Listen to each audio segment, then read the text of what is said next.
That is the identity mirror of the week. Are you lonely or are you avoiding yourself? Have you been always running away from yourself or are you lonely? I see Samuel, I see you, I see Adadi and Nyakano. On YouTube, of course, on YouTube umekuja na pressure. I see Jay Opande, I see Joab Oboge. That hose is home. Now it's Identity Friday also, brother. I appreciate you. Adesua, I see you. I see Zelia Sakala. Purity Wambo is in the building. Hello, Daktari. How are you? Nice to see you here. I see Javan Leo from Luanda, of course. Ramadan Inganga, 𝐶𝐎𝐿 is in the building. I see Precious Favor is here. I see Agnes Rotich. Julia Wangari. Harmony. I see you, Harmony. Straight from the United Kingdom. Oh, amazing. I see Queen Nelly Kendi from Umoja too. Irene Tiwe Andrew from Uganda. Kabale watching. Oi, Mugambachi. Abaganda, Basaja Baganda Mugambachi. Who else is here? I see Wambugu Dennis. I see you, Wambugu. I appreciate you for coming through. I see Suleiman Nyandika. Hello, Doc. The only man from Mulembe Nation that are wondering how come you don't embrace ugali. Watching live from state. Vipingonia. Who is that? Vipingonia, my friend. Hey, amazing. You're wondering why I don't eat ugali. I'm also wondering why I don't eat ugali. I would have loved to be actually a consumer of ugali. I used to. Let me say that. I used to eat ugali. And of course, from a Luya perspective, I was a heavy consumer of ugali. It was a posho meal, and I used to convince myself, unajua hii ni a posho meal, this one is a good one. Hii itashika tumbo. Uongo. A lot of Luyas are struggling with issues with erections. But the word out there, for the Luyas is like they pound the arm to satisfaction. Give a Luya man the arm satisfactory a couple of times and you realize, oh, it was just a mask. And he'll start becoming very angry. Memory, I see you. I see Clinton Otieno is in the building. Amazing, man. Locked in from Mombasa. Thank you so much. And I see Colin Skip locked in from Mlolongo. So, ladies and gentlemen, another interesting live on Identity Fridays with me, Uncle Chile, of course. And this is a platform or a show that is intended to help you fix yourself in terms of nobody's going to help you to fix yourself. This show helps you to understand you and then you fix yourself. Nobody's coming to fix you. All right, I can't fix you. No one can fix you. You're going to fix yourself, and that's the essence of this show, to actually make you take accountability, to make you develop the discipline, to make you understand that everything that is happening outside of you is none of your business, because your real world is happening inside you. So therefore, here we come with emotions on the floor, because if you bring your emotions here, we will whip you hard and we will remind you that, you know what, you don't have an identity. So our intention is to help you overcome the false identities that have been imposed to you by your parents, by school, by your religion. All these false identities that you've adapted as you moved forward in life. The moment you popped out of your mother's womb, the conditioning began. And now all you're living is a false life or a fake life. A life that is to seek validation from the world because you are taught. Every time you come with an assignment, you've done something and you tell your father, how do you see this? Your father claps for you. Oh, congratulations for being number one in school. So you started understanding that without external validation, you cannot do well. Every time you'd find a boyfriend, you must get approval from your father or from your mother. And now you're living your mother's life or your father's life without even knowing, because when you're part of it, you cannot know. You will only need to get out of it. You must get out of it for you to actually see that you've been struggling all through. All right. So this show is intended to actually make you see the bigger picture of it and then start fixing yourself from that point or that perspective. Also, this is a show that helps you to overcome what you call mental illnesses, those crazy conditions that you've been diagnosed with: anxiety, depression, bipolar. These are non-existent conditions according to Identity Fridays. Why? Because they are states, including stress. You are identifying with thoughts of the non-existent. If it's actually a real condition, why are you the only one suffering from? Why are you the only one seeing things? These things that you believe in terms of witchcraft. Well, we want to show you that, you know what, you are before you became. So therefore, it means if you believe in witchcraft, you're actually practicing it. If you think that people from Western can actually bewitch you, you are actually one of the practitioners of that craft. So you're also a witch. Because if you're not a witch, how would you even be thinking about it? How would you even talking about it? Long time, my brother. That is Naset. Amazing. Long time, bro. How are you? Naset. Yeah. Hey, Naset was a razor blade, right? We used to have we used to have 2 razor blades those days when I was growing up. Panda and Naset. My friend. Usikasirike. Hata ukasirika, we will help you overcome that anger. So this is also a show that helps you overcome anger, because anger is a false identity. Anger is you being raised by a weak father or an absent father. Therefore, you ended up adapting a woman's nature, which is your mother's nature. Oh, ni Victor. Amazing Victor. Why did you use the name Victor then? Why Naset? Use the name Victor, bro. Victor is a very, very powerful name. But if you use Naset now, it takes you to the razor blade side. Of course, unakata kama wembe, which is a good thing, but hey, Naset was expensive, bro. But anyway, at least you chose something that made sense. Naset, I think Colgate and Eveready. Hey, those were very expensive things to own, my friend.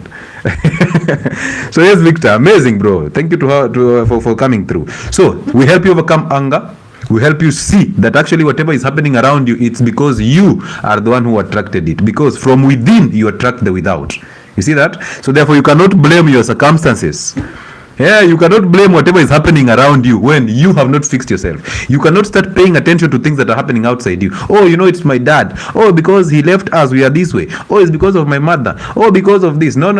It's because of school. The school I went in, the church. You have a confused identity, and that's why I asked, are you actually lonely? Most of you, are you actually lonely? You people keep telling people, oh, you know, I'm lonely. I feel lonely. It's Friday and I'm alone. I am so lonely. Are you really lonely?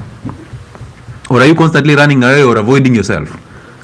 So therefore, welcome to the show, and it's going to be interesting as we move forward. I'm going to show you how that relationship of yours is not going to fix the problem of you being lonely. It can't. I'm going to tell you how you singing in that choir will not fix the loneliness. I'm going to tell you how you having both parents or trying to lead a full life in terms of what you see and what you've been taught, the conditioning in your head is not going to fix your problems. All right? So the identity mirror, are you lonely or are you avoiding yourself? Because most of you always think that you're actually lonely, and yet the real sense is you're actually running away from who you are as a person. The only thing you cannot confront is the weaknesses, is the anger, is the fear, is the doubt that you've always carried all through your life. So therefore today is the day that you actually overcome that nonsense. So if you wish to be a guest, simply request to be in and then answer this question. Are you lonely? Or have you been running away from yourself? So let me see before I even start this. Do you think you're lonely, or do you think you've been running away from yourself? This is what I envision this for. This is what I envision every single day. That, you know what, I must have this conversation with the people. Live on this conversation. I have to bring you in, ask you questions, ask you some questions, and as I ask those questions, my intention is not to actually push you on the wall. My intention is to use these questions to make sure that you see who you are as a person. Because if I just tell you, oh, you know what, you will not believe me. But when I start asking you questions, in your head or through instinct or through a revelation in you, you start seeing that you're actually answering. Utaanza kuona ni kama na kunasa. That is what I want, because once you get there, you will start to understand. Okay, so I've been going wrong. And once you see it yourself, because you have to see it. You cannot see it through me. Remember, these are my own revelations. You must get your own revelations. And getting a revelation, you must have an identity. All right. Somebody says, I'm lonely. That is Wandahuhu. Why are you lonely? Why do you think you're lonely, Wandahuhu? What makes you think you're lonely? What is that thing that makes you think you're lonely? What is that actually makes you feel lonely? Do you think a child feels lonely? Do you think children ever get lonely? They are seated there and they are thinking, I am so lonely, I need to suckle my mother. Do you think they ever feel that way? So why do you feel lonely? What happened to you along the way that you started changing, that you started feeling lonely, that you started thinking that, you know what, I need somebody to actually feel some type of way? Is that not you chasing a thrill? Santiago, I'm doing good. How are you, brother? How are you? I also want you to know this. What is loneliness? Yeah, that's a good question, Kekeli. But I would like to also ask you this. What if the real problem is that you've just spent all your life running away from yourself? Like, literally imagine this, that if you're born in a poor background, all you'll be chasing is that life that you think is richness. I remember when I was growing up, we used to hate porridge and sweet potatoes because we used to think that these are foods for the poor. And the rich are eating bread that is applied on zesta, and they're eating chips and chicken, right? So that's the life that in my head I thought that was riches. So I wanted that life so badly. I would do everything to actually get that life. Millennial star, my past and present makes me feel lost, anxiety loading. Now listen, those two states, they don't exist. The past does not exist, and the future does not exist. Your real reality, millennial, is in the present. The problem is somebody lied to you that a future has to be certain type of way. Somebody lied to you that, you know what, if you don't have a certain type of car, you're not successful. If you don't own a home before everything else, you need to build a house before buying a car. Now that is what you're actually running away from, because you're constantly trying to live a life that is not even yours. So therefore you're always living in the future. And the devil in your thoughts, because your thoughts are the evil nature of you. Your thoughts are very, very good, and the devil disguises himself as God. So he makes you work so hard to attain a future that is not even there. Because look at it this way: 5 years down the line, the life that you have now, you actually wanted it. Now you have it, you want another life. It's like this life that you wanted was not enough for you, so it will never be enough. And for the past, you've constantly identified with the thoughts of the past, because the past is only a memory in your head. Reality is the past does not exist. Welcome on board, Yvonne Kim. The reality is the past does not exist. What exists is a thought or a memory in your head, and memories are thoughts. Now that thought, the devil uses it to make you think that your past is actually happening in the present. That's why if you lost a loved one last year, the pain of that loved one last year still feels like it's happening now. It still feels like it's happening now. And why does it feel like it's happening now? Is because you have constantly identified with that thought, and then the devil makes it look like it's happening in the present. So now your past is totally tormenting you, yet it does not exist. So if you start doing a silent prayer to drop all the thoughts, if you start just paying attention to what is happening in your head, you realize that every single day you're running away from yourself, and you don't even know who that yourself is. If I ask you, what is that yourself? You can't even tell me. You can't. Some people tell me, I am lonely. Then I ask them, okay, who is this lonely? Who is that lonely? I. Who is that I? They can't tell. It's me. It's me. Who is that me that is lonely? Because you in the present, there's no loneliness. If you decide to stay here now and now, there is no loneliness. But because today is Friday and you're constantly running away from something, you will get to a club. You want to dance there and drink there. I used to use that when I was living in Coast back in 2018-19 thereabout. What used to happen is in Bamburi fisheries, there are a lot of clubs along Bamburi fisheries. Those of you who know that, from fisheries all the way to Bamburi Mwisho, they are just clubs. Mios is there. There's another, I don't know, until Mints there. So I used to enjoy those two clubs, Mios and Mints, at Bamburi Mwisho. Some club on a balcony there. We used to love those things. And the only reason why I went there is not because I was going there because I wanted to go there. I went there because I knew here I'll pick up some chicks. Okay? Hey, there are chicks here who are low-hanging fruits. You can easily make them drunk and cheapo them. And then it's all about sex. What else? And then tomorrow you wake up, and now you look at the one that is here. You're wondering, huyu pia alitoka mint. Kwani mint squeezy our admit watu na passport. I thought ukiingia club unafaa kuja na passport ndio uonyeshe watu, you know what, I have some looks. Yeah, okay, get in. And you know, in clubs it's very intentional that ladies get into clubs for free. Hey, what do you think that is? That ladies are allowed into a club for free, but men are supposed to pay because they have to buy alcohol, because men are the ones who actually have the resources. Okay, ladies can actually buy 2 beers and they sip those beers until morning. Hiyo ni ngoma yangu. So every song ni ngoma yao. They will sing a song the whole night with 2 bottles of beer. But men will come in and because they want to flex. Hey, kwanza sahi, government officials have been paid. So today clubs are full. Vehicles on the road. Tomorrow accidents. Because you are drunk driving. So I used to go there because I enjoyed that hype. I was chasing that thrill of getting a hype from a club, which secondary to that I'll pick up some girls. And then I realized something. When you get into a club with one woman, chances of you getting out without that one woman is very high. They will take that woman away from you. Boys, this is a secret for you. The rule of abundance, okay? AKA Uncle Chile Chronicles. The rule of abundance. If you get into a club with one chick, you're bound to come out with 0 because that one chick will join another table where there's a guy who has 3 chicks. I don't know what ladies, how does that operate? Do you guys just enjoy these things or something? Like a guy who walks into a club with 3 girls, he's bound to go home with 5. I'm like, hey. And those days I used to have girlfriends, so, friends who are girls. Nowadays at the best yangu nawe ndide muongo. Why? How can you be my girlfriend? How can you be a friend to me and you're a girl? Every man is looking at you with a sexual eye before a friend eye. The only reason why you are my friend is because you told me you have a boyfriend.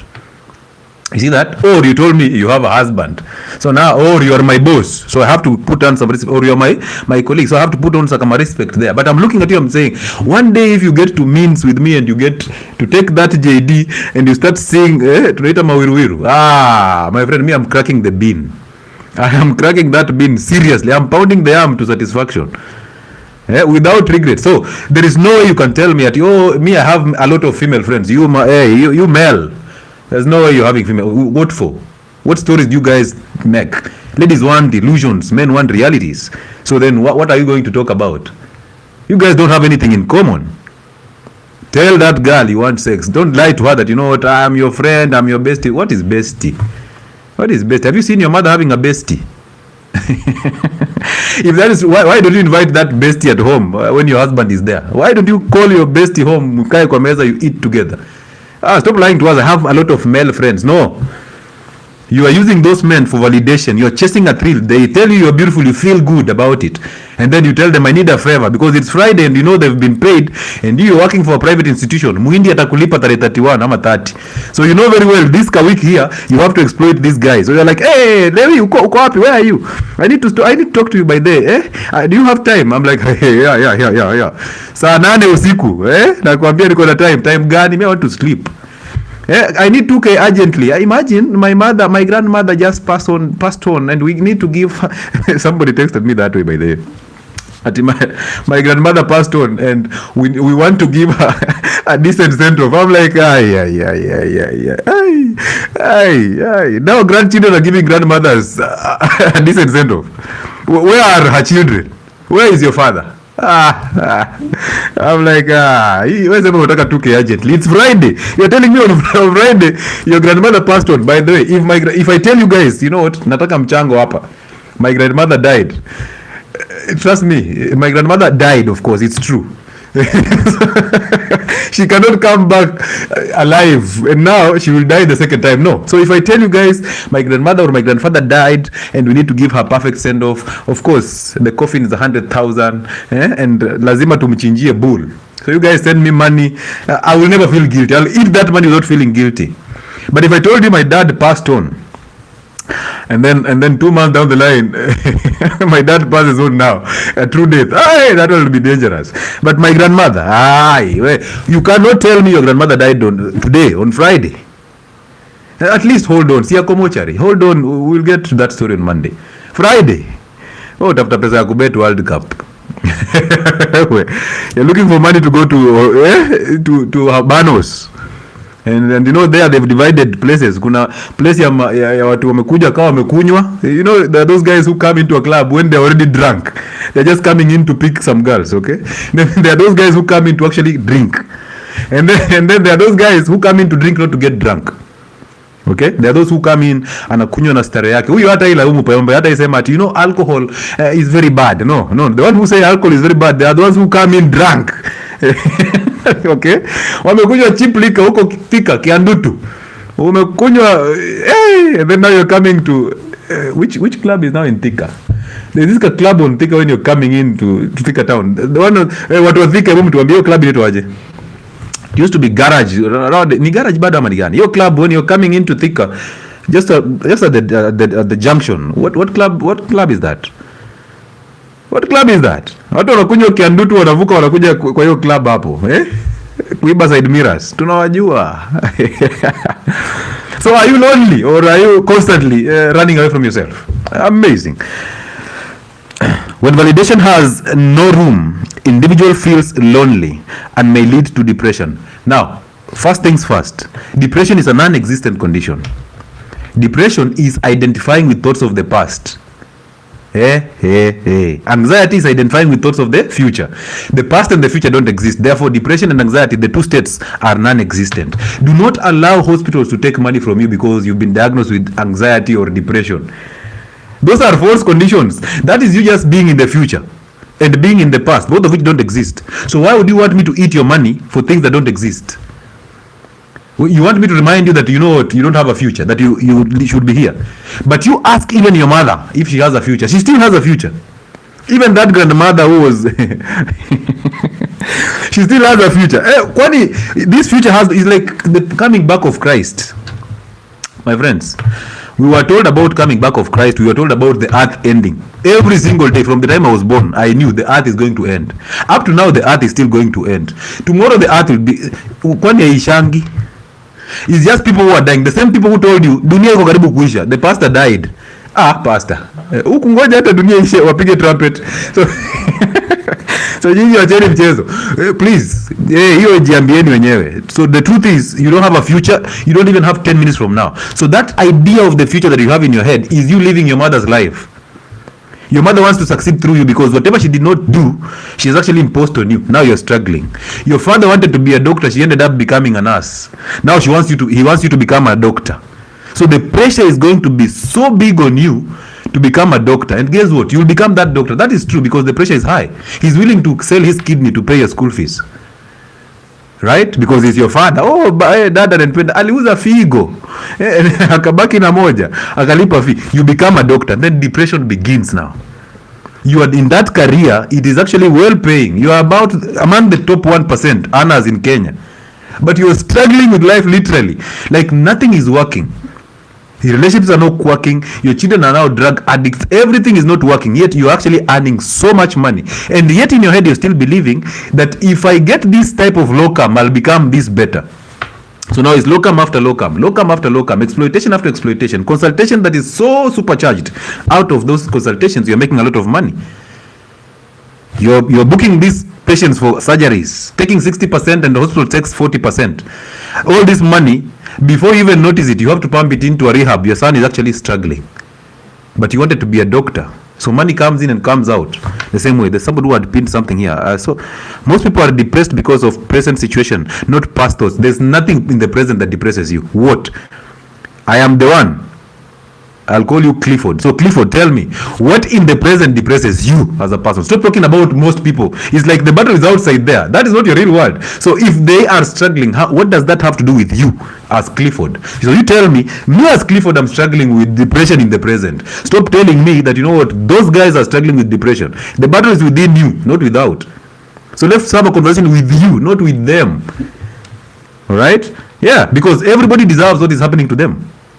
Hello, tumeanza. Everybody deserves what is happening to them. Okay. And you think you guys are coming to save people? You think you're coming to save people? Hey. I was asking my colleague a question yesterday. I asked my colleague that, do you think you help people or do you think you have the need to be needed? Do you think you actually help people or do you think you have the need to be needed?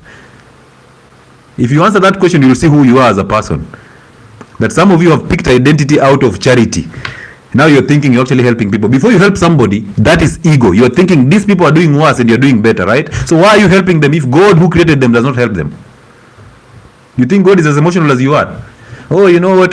Me, I help people. You don't help people. Oh, you know me, I'm fighting this for the country. You're not fighting for any country. Boniface Mwangi did not fight anything for this country. What they are doing is they are doing it for themselves. They are doing it out of ego. You are blaming the government saying 2 term, even if or 1 term, whatever the case. So if you take away the president in the next election, how will it change your life? You think the economy will now suit you? It has not. You said that when you're taking out Uhuru. You said that when you're taking out Kibaki. You're still saying that now. You want to take away Ruto. So you think the president is your problem. The problem is you.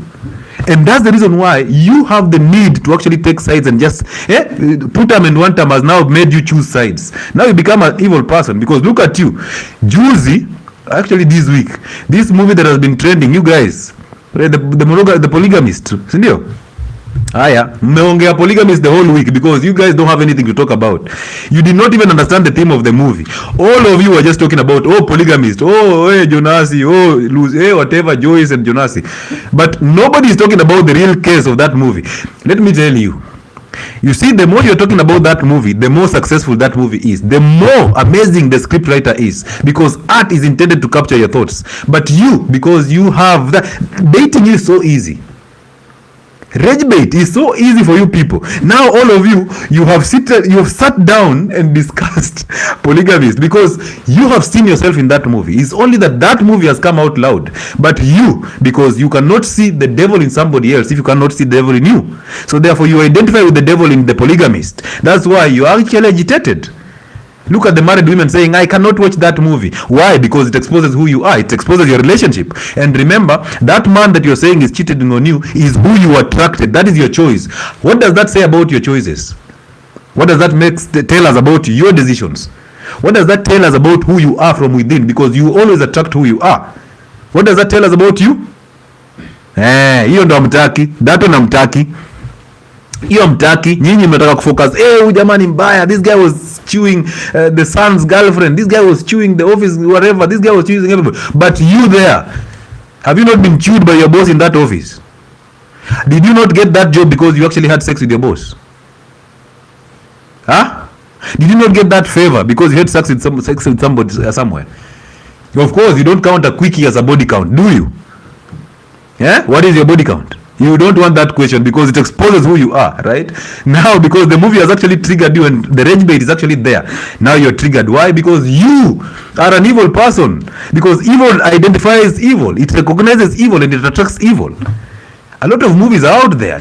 There's another documentary exactly on Netflix, the same week, this week. The documentary that woman had removed the uterus. Right? And then she lied to a man and the man married her knowing that he doesn't have a uterus and then faked a pregnancy and then even cheated the police. She was caught on the highway trying to deliver a baby. Where did that baby come from? The baby is even having an umbilical cord. She goes to hospital, the doctor examines her, there's nothing. The doctor says, this one does not, there's no sign here because she doesn't have a uterus. But then, you guys, are you talking about that? Are you? How many women have put a 12-year coil? You got married to a man when you were a single mother. Maybe a single mother of from two different baby daddies. And then you decided, you know what, I'm not going to give birth again until I know that this guy is going to stick with me. Now this guy comes in, settles with you with those two children with two different baby daddies. Once he settles with you, microphone issues. Why? No, YouTube is okay. Mike imeleta shida. Mike gani? Watu wa TikTok wasema Mike imeleta shida. Is it true? I don't think so. Huh? On YouTube is okay, but on TikTok they're complaining there's an issue with the sound. There's an echo. Why? I don't know. Which echo? Excuse me with that charger. Which echo? I don't know if echo ni sound tiri. Oh. What is that? I don't get it. Should we log out and come back again? People on TikTok, if you can advise. I don't know. There's no, from my side, there's no echo.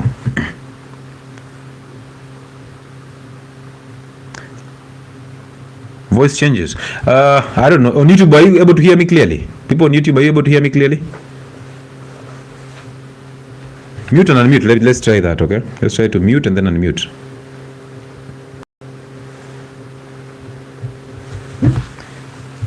How is that? Is it okay or? Wewe ni kugonga unapenda Edna. Tunagonga nini? Still there. Done. Somebody saying done. If it's okay, tell me. Tumegonga mic. Wewe. Unmute. Let's see. Are you still hearing that? You told me to mute and unmute. I've muted and then I've unmuted. Is it still the same? So should we log out and then come back? We can log out from TikTok and then come back. Let me not charge for this one.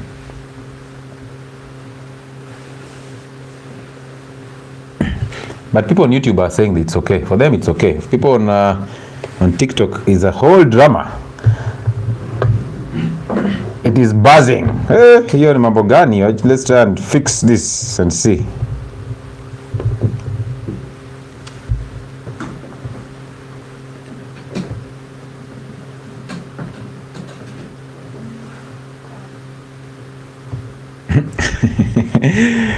Nani amekanyaga waya? Cha tuone kama itajaribu. The only doctor who wants people to live longer. I love you, doctor. Thank you so much, Okule. I appreciate. Tap on your microphone. Which one? Sauti ya kanisa. I might introduce a new microphone. Let's try this.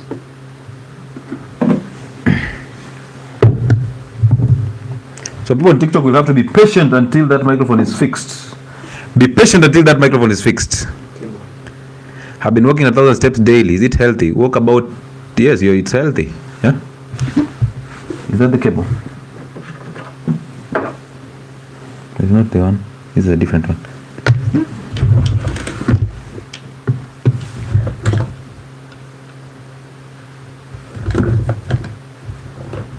The one with the double modes, yeah? This one has one mode. Take this one out. I think it's this.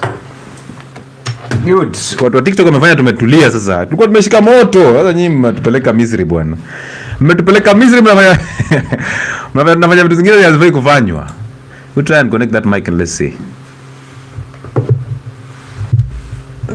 So if it disappears again, nyinyi mtajipanga kidogo. Mtajipanga kidogo.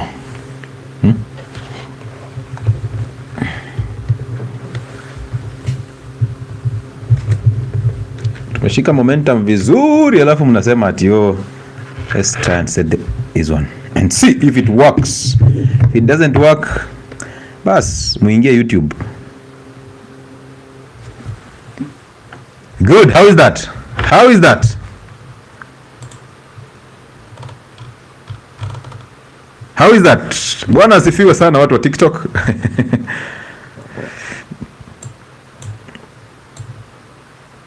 Are you able to hear that? Is it okay? Is it good? Amazing. Amazing. So if it makes the noise again or it brings problems, you make sure you remind me. It's better. Amazing. So bwana asifiwe. Mitambo imeleta shida kidogo. Yeah, TikTok people should actually upgrade to YouTube. Simply just flock on YouTube, and by the way, go there and subscribe on YouTube, Health and Wellness Report and Uncle Chile. But right now we are live on Uncle Chile platform on YouTube. So yeah, if you flock there to go and subscribe, I'll appreciate all of you. Instead of always complaining here when the live show is on YouTube. So if ikipotea, mjue shetani ametufikia, mtasonga to YouTube. So what are we saying? That's the beauty of not living in the past. We'll have to just be reminded by you guys. What were we saying?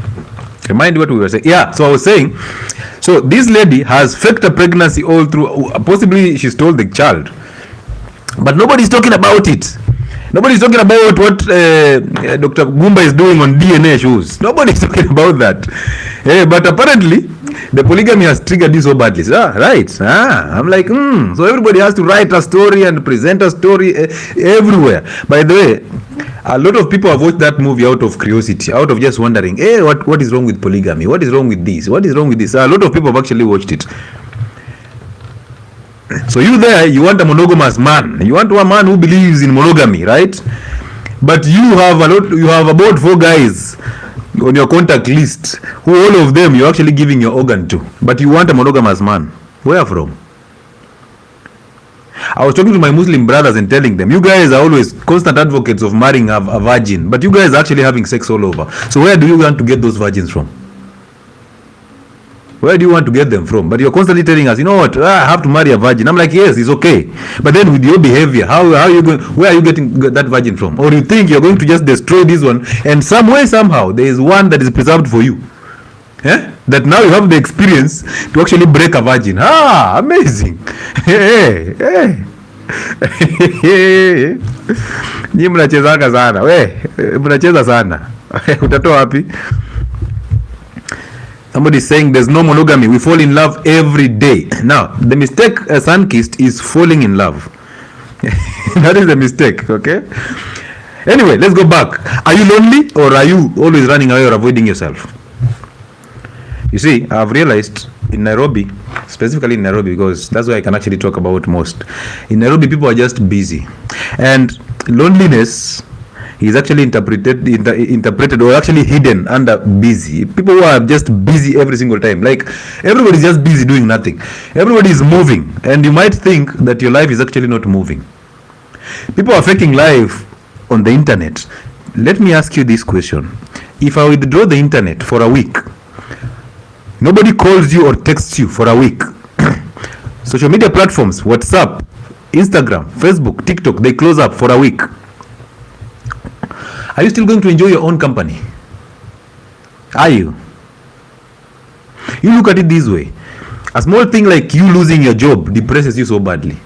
A small thing like you losing your phone, you're depressed, literally.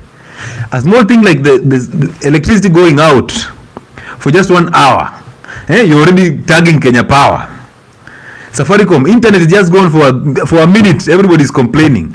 But the ones who are complaining, or the ones who are the loudest, are the people who are not creating any value. They are the people who are constantly in comment sections of other people's value. So imagine you as a man.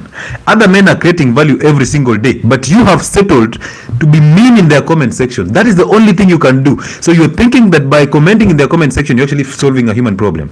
Yet you are designed to actually solve a human problem. You're there in the comment section every single day. So the only thing you're missing is to comment in other people's videos.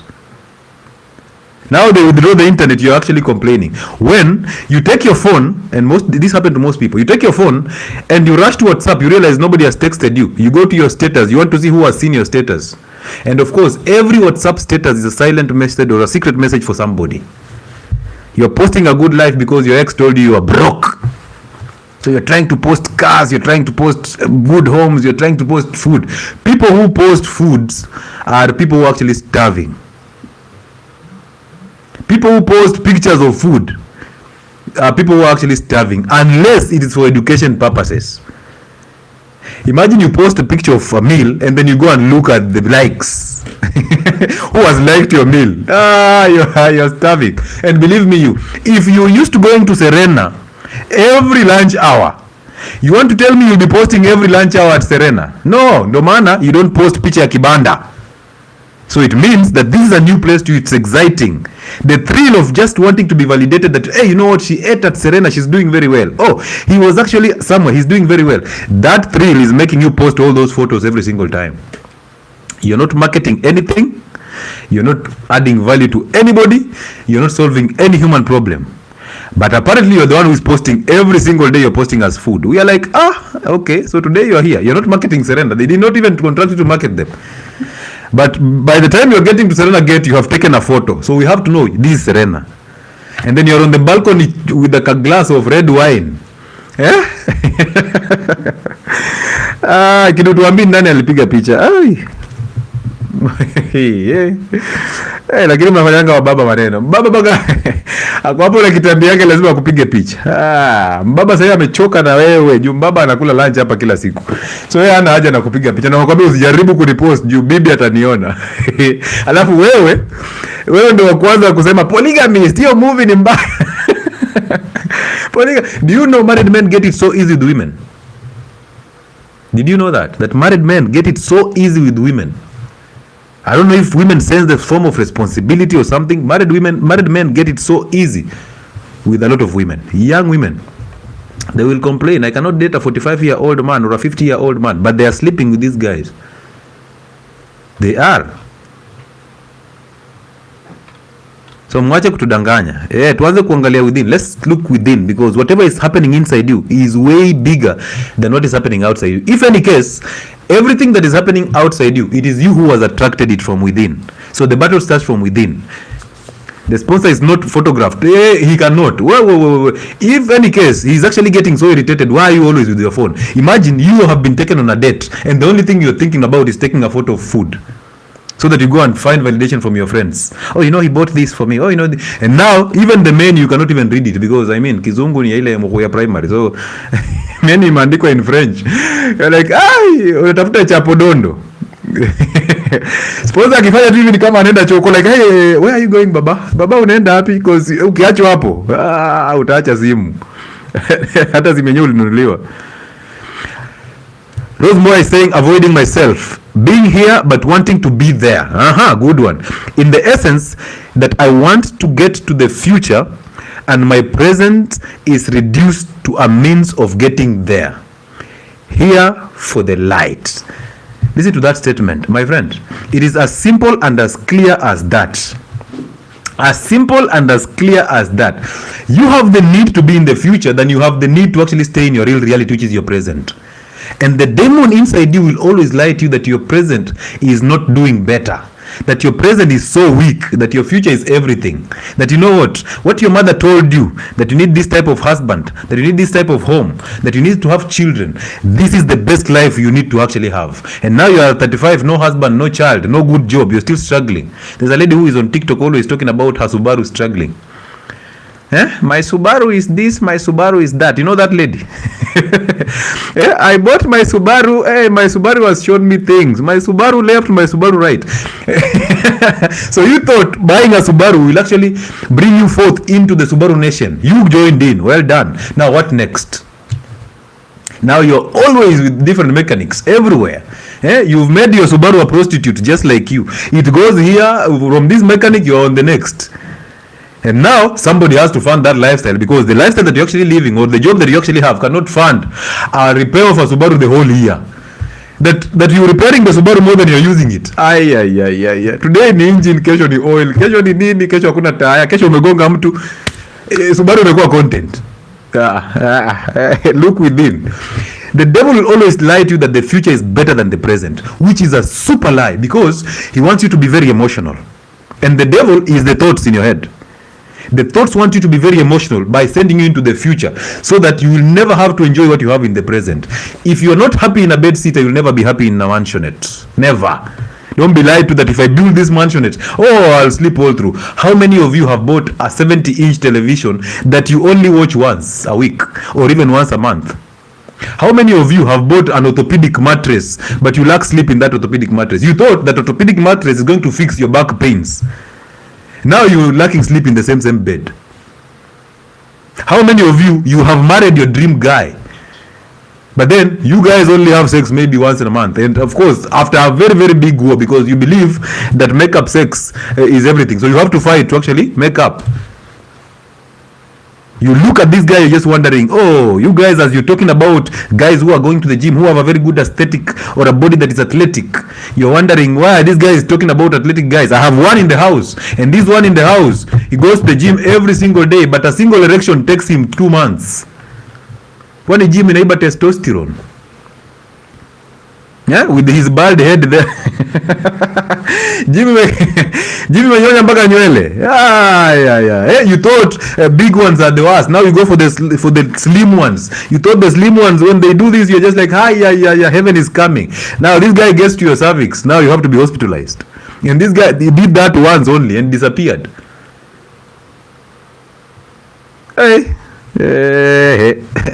So you're thinking that if you buy a car, you'll be happy. Because you think a car is coming with happiness. You think a pregnancy is going to bring you happiness. Your loneliness is coming from you lacking an identity. It is avoidance. You're not lonely. You're avoiding things. That's the truth. You're avoiding to face the demon that you are. That person who cannot sit in the silence, in her own silence or in his own silence. You're avoiding that person, right? Because that person exposes who you are.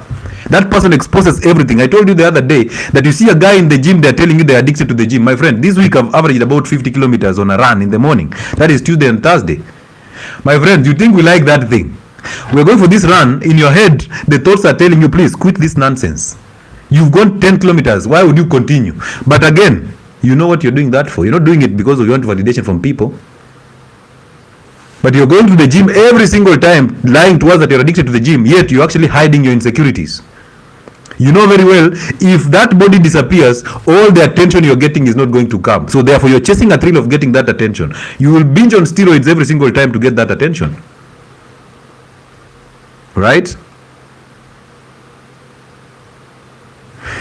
Jimmy Chege says, you almost got me there. I post for enlightenment and enlightenment purposes. Okay, so I had actually nilikuwa nimeshikamkia kidogo, right? Because more people post food not because they want to teach somebody something or they want to enlighten people. People post because they want the likes. So imagine you post and then you get depressed because you only found the only 10 guys who saw that post.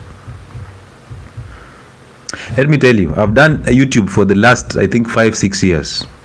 These social media platforms, I've done them for the longest period of time. And one thing that I and my team, we've always said, we are not here for the likes. Even if you like once, even if you don't like, you think I'm posting for you. I'm posting for that guy who has struggled with health and wants to get that information. And they cannot get to me. I'm posting because I want them one day to get to encounter that video. So if you thought I'm interested in your likes, you thought I'm interested in you being on my lives. No, I'm not. I will do this live even when I have one person. Remember, I used to do this live every morning when I had 2 people. And I would do a live for 3 hours. You guys, sometimes now you're seeing the videos popping out and you're thinking this is a video that I posted the other day. Videos were posted 3 years ago. So it's only who is knowing it now. Those are videos that we used to do. There are videos that we used to do on like a small board there. Those people who are on Health and Wellness Sport when it was starting, it was the ultimate channel CK. You remember that? We used to post and we get one. By that time, I used to work with another guy who was so obsessed with these things. We are there, we're editing until late night.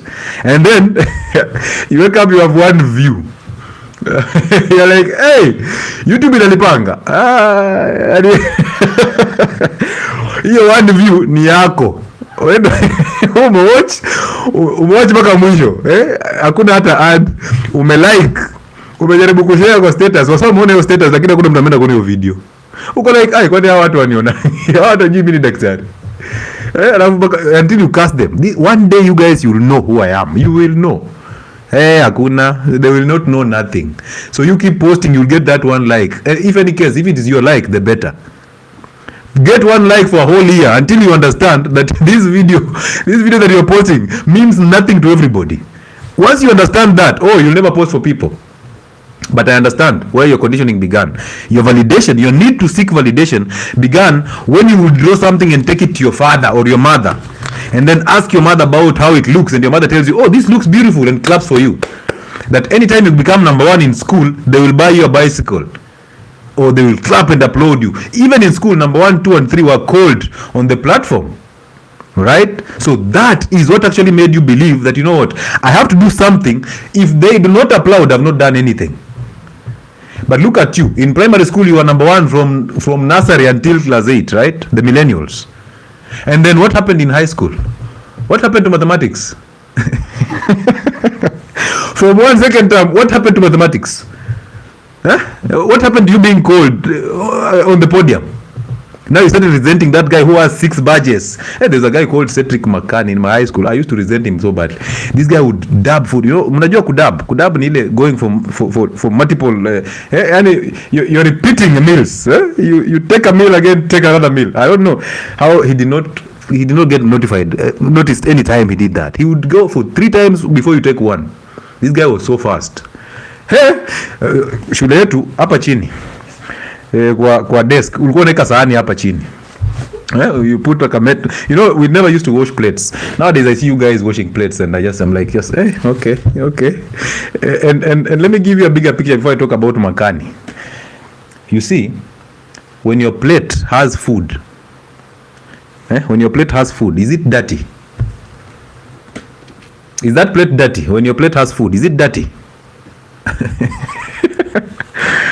Mbona ikisha chakula inakuwa chafu? Na ni same food.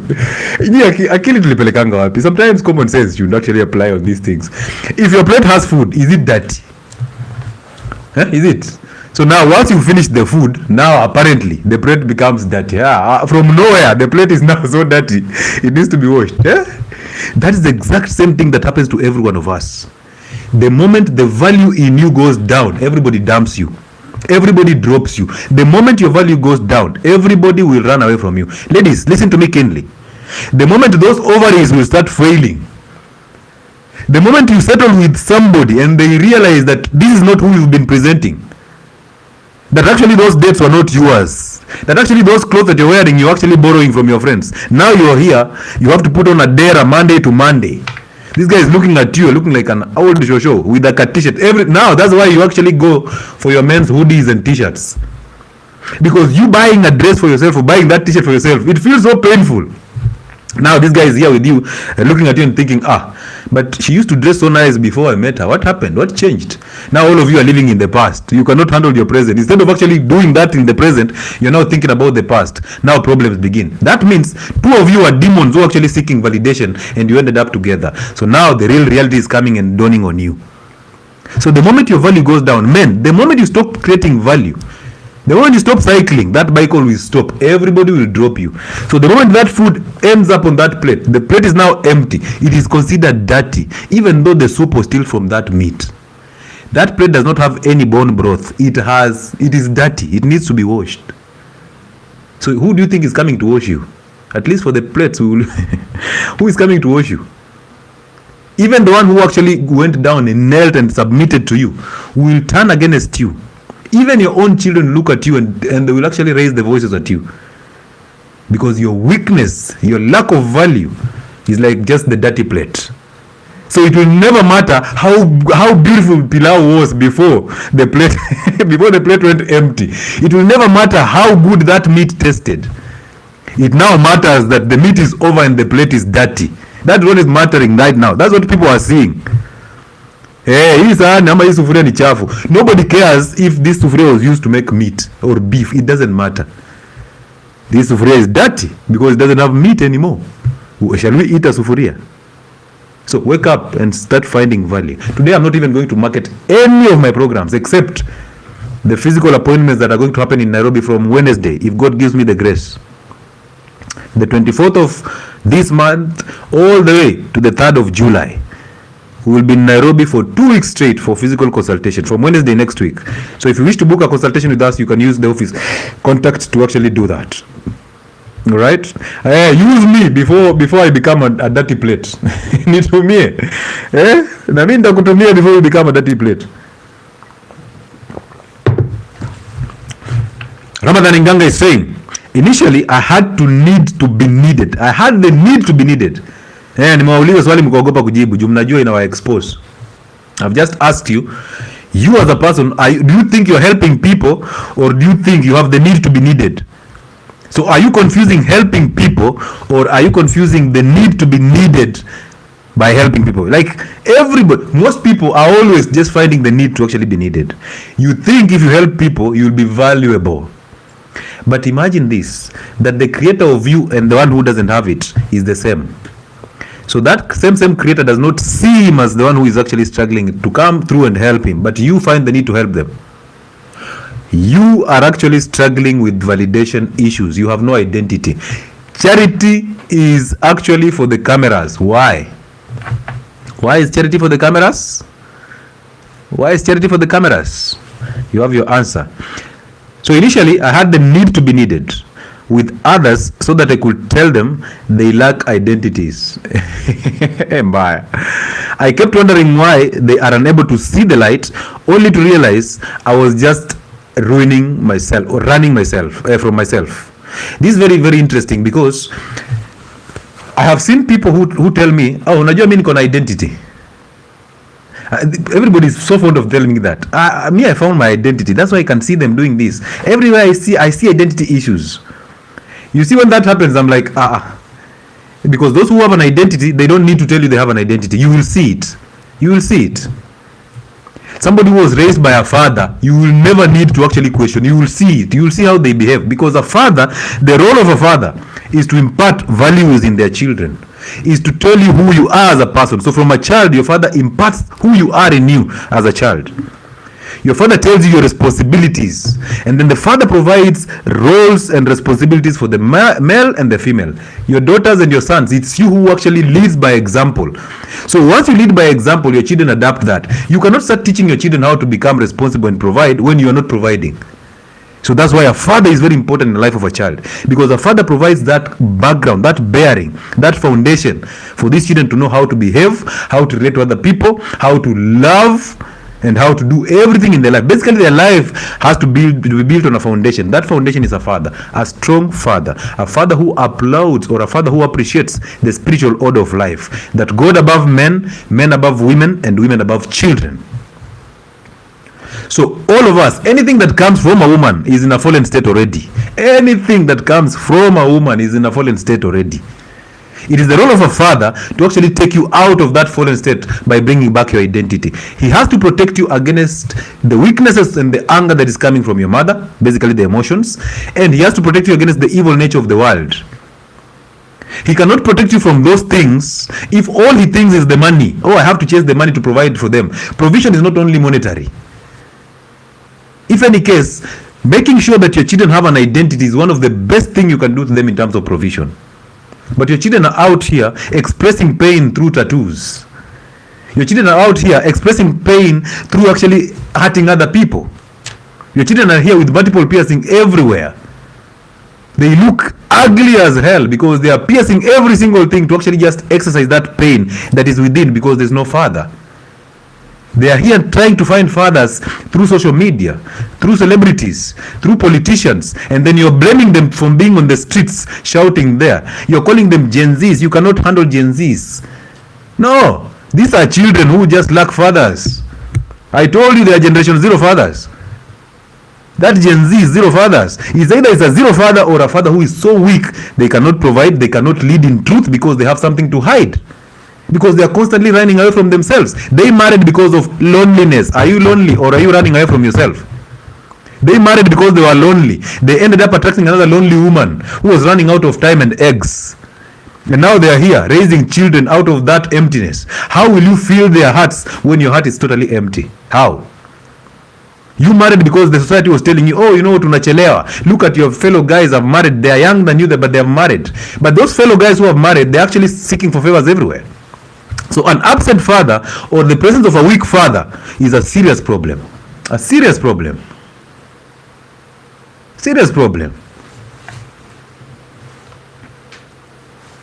And you'd rather have an absent father than have a weak father, because most of us came from a family where we had both parents but a very weak father. Our mothers, that's why they went to work every single time. They didn't find a need to actually be here and raise you. So your mothers hated you because your fathers could not provide for you. So they had to leave you there and go and provide. So any woman who has sunk their head in a career, deeply in a career that they cannot do anything for the children, they hate those children. A woman who prioritizes their job over the family, these are women who hate their children so badly. They create emptiness in their children. They create resentment in their children. They provide a chance for their sons to think that women are supposed to provide. And then when your sons come back with older women who are providing for them to you and tell you that this is my love, this is the love of my life, you start getting upset. Your son has brought you a woman who is your age, and this is the choice that he wants.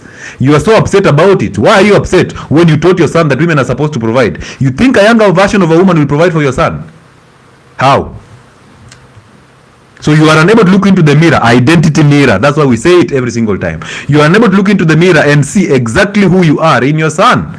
So your son brought you a provider. You are now angry, but you taught your son that you can actually provide, that you're a strong woman. You are not a strong woman. You acted strong. You acted strong. And acting does not mean you are. In marriage, what are we supposed to have in our basket before settling? Now, listen, wanda huhu, eh? Acha nikunywe maji hiyo iende. Wanda huhu, this is a conversation that I would wish or I would request you come in as a guest. Why? Because there's something I would like to show you that you will not see. That if I respond to this comment only, you will not see. So please make sure you come in as a guest. I will respond to you. You will actually respond to yourself and you will see it. Because once you see it, you cannot unsee. You see that? That's the beauty of it. If I tell you, you are bound to forget. Whatever you hear, you are bound to forget. Whatever you see, you will remember. Whatever you practice, it will always stick by you. It will become you. You see that? Yeah. So I don't want you to pick an identity from me, because if I advise you, it will mean I am remodeling you into a mini version of me. That will not make sense. My role is not to remodel you into a mini version of me. That was done by your parents already. I cannot remodel you again. So my role is to make sure that you wake up, you see. And once you see, you will never unsee. So I have to actually make sure you get the answer, not me giving you an answer. That's why I'm not here to advise people. I am here to put what is being revealed to me. And if it appeals to you, yeah, do a silent prayer and get your own revelations. It's amazing, bro. It's amazing to be that person. It's amazing. Best doc in the world. Thank you so much. Thank you so much, Brown 216. I appreciate that.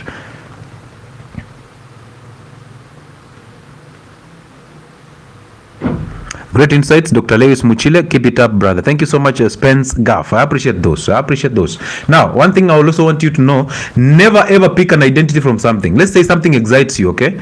Never pick any identity from something. If you listen to music, if it's fun, listen to it, enjoy the music while listening to it. Once it's gone, it's gone. Don't pick an identity from the music. A lot of women are struggling because whatever they heard from Chris Brown's music is what they actually thinking is love. Whatever they saw in Ramsey Noah and Genevieve's movies, Nigerian movies, those times, is what they actually consume and believe is love. Whatever they see in movies is what they think is love. So now their impression of love is that, because from their homes, their fathers did not demonstrate how to love women. Their fathers did not love their mothers because they did not provide for them. They did not protect them physically. If any case, they were emotional, so they were physically and abusive and verbally abusive. So all this lady knows is that abuse. So therefore a song makes sense to them because they can actually now start finding something that actually excites their emotions. Because for them, it's all violence, right? From who is supposed to put a baseline or a background or a foundation for you, your father. It is a mess. He's either present and very physically abusive, he's a liar, he's a drunkard, he was not present as such, or he was absent completely because he had issues with your mother and then he ran. But I want you to know this: there is no father who hates their children. Fathers have problems with the mothers of their children, but they will never have a problem with their children. That one, please go and bank that and wait until it matures and cash out that one. Fathers don't have problems with their children. They have problems with the mothers of their children. And the mothers don't have problems with their children unless the fathers have become weak. Now they end up trying to protect children against the emotions that are coming from their fathers. They are protecting the children against the weaknesses of the fathers. And once they are doing that, they are remodeling the children into their own image. The image of weakness, the image of fear, the image of doubt, the image of anger, no love. Therefore the children become a mini version of their mothers. That's how you ended up adopting anger.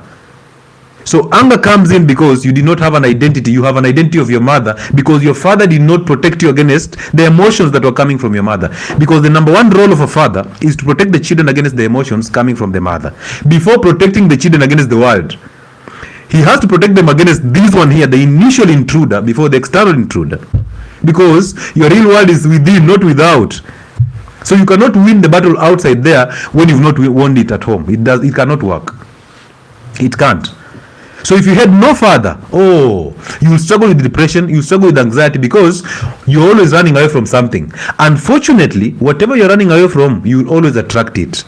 So you'll attract a man who will pose as though he's masculine. You will get into campus. I used to see this when I was in campus. Any guy, any boy or any man who had rented a house outside the school hostels, ladies would actually like that. Girls will actually, these guys will get girls so easily. This guy has like a TV in there, has like a gas, and this guy has like a hoofer. So that if you make those noises that you people make, that you've adapted from pornography, this guy just puts on the volume. And the porn disappears because neighbors will now start asking, so he adds the volume kidogo. So he has like a Ampex there, a very good hoofer. At that time it was 3500. Nafikiri kupata 3500 ndio kununua hoofer ni mchezo. So this guy, at the end of the week, the parent has sent him something. He buys like a nyama, so you go there to cook. Ladies will love that because it was a form of responsibility. Why don't you see that? It is common sense. So we used to feel so bad because sisi tuko hostel huko na kunguni zinatuuma everywhere, and when we are four in a room, so when a girl comes in, I have to actually ask the guy who sleeps hapa chini. We used to call them passengers. So passenger chini, pilot juu. So tunaambia passenger, hey, unajua nini? Mara niko na mtu, wewe kuja ukue pilot. Wacha mimi nikuwe passenger. Kuja, hey, come and fly the plane. I'm going to be the passenger. And now you borrow bed sheets from the four guys. So now you have 4 bed sheets. Unafunga kwa kitanda every side, so that you know whatever is happening there is just you and that guy. And Rispa there. Yeah, you remember the Rispa story? The only thing that will take you from those sheets is the smell of the boots. Boots zinanuka. Anyway, so you close up that kabed, you've protected the interest. The only thing you've not protected is the noise that will come from that kagal. Hey, ladies get to forget themselves totally. When porn sets into their heads, they get to forget themselves. She will not care that there are 3 guys in this room. And we didn't even care either. I mean, si hata 𝐘𝐕𝐎𝐈𝐃𝐈𝐍𝐆 atakuja na wake na atatutesa tu. Si hata nani atakuja na wake na atatutesa. So, wacha hii ni time yangu ya kuwatesa. Ole wenu kama at least the 2 of you hapa chini, the 2 passengers have come with girls. Woo! Itabaki hao waende rave. The pilots will have to go to clubs. So you close up that kabed nicely, and now the people are just seeing the kabed kitingika. This guy up here is the one who is suffering the most. Because the girl is busy stepping on the... Hey, yawa. Sometimes I look back and I was like, hey, my president is better. Hey, my president is better. Sitipeleke kwa past. Okay, so now you're putting the arm under the 2 sheets there with no shame. And amazingly, ladies would fancy her taking a shower with a guy. So you go with a lady, of course that time a cold shower. You go with a lady in the bathroom, male bathrooms. Uoge na yeye huko juu, ukienda umwache huko. Onyi is there. Onyi is like, hey, kuna mtu hapa. Onyi. Onyi was crazy. You will find mama touching the walls there, facing the wall, and Onyi is busy. And Onyi will actually beat you up. Unakuja nini hapa kwa ibafu? Uliacha mama peke yake, unakuja kufanya. Wewe toka hapa bwana. Anyway, so in that state, you can imagine there's no privacy. There's a lot of kunguni in those hostels, and then it was just awkward. You remember, you guys? Msijifanye ati hamjui. Easy polygamist. Hii ni reality. So, so this guy has rented outside. All right. In Thika, there's a place called Runda. How many of you live in Thika? How many know a place called Runda in Thika? Runda.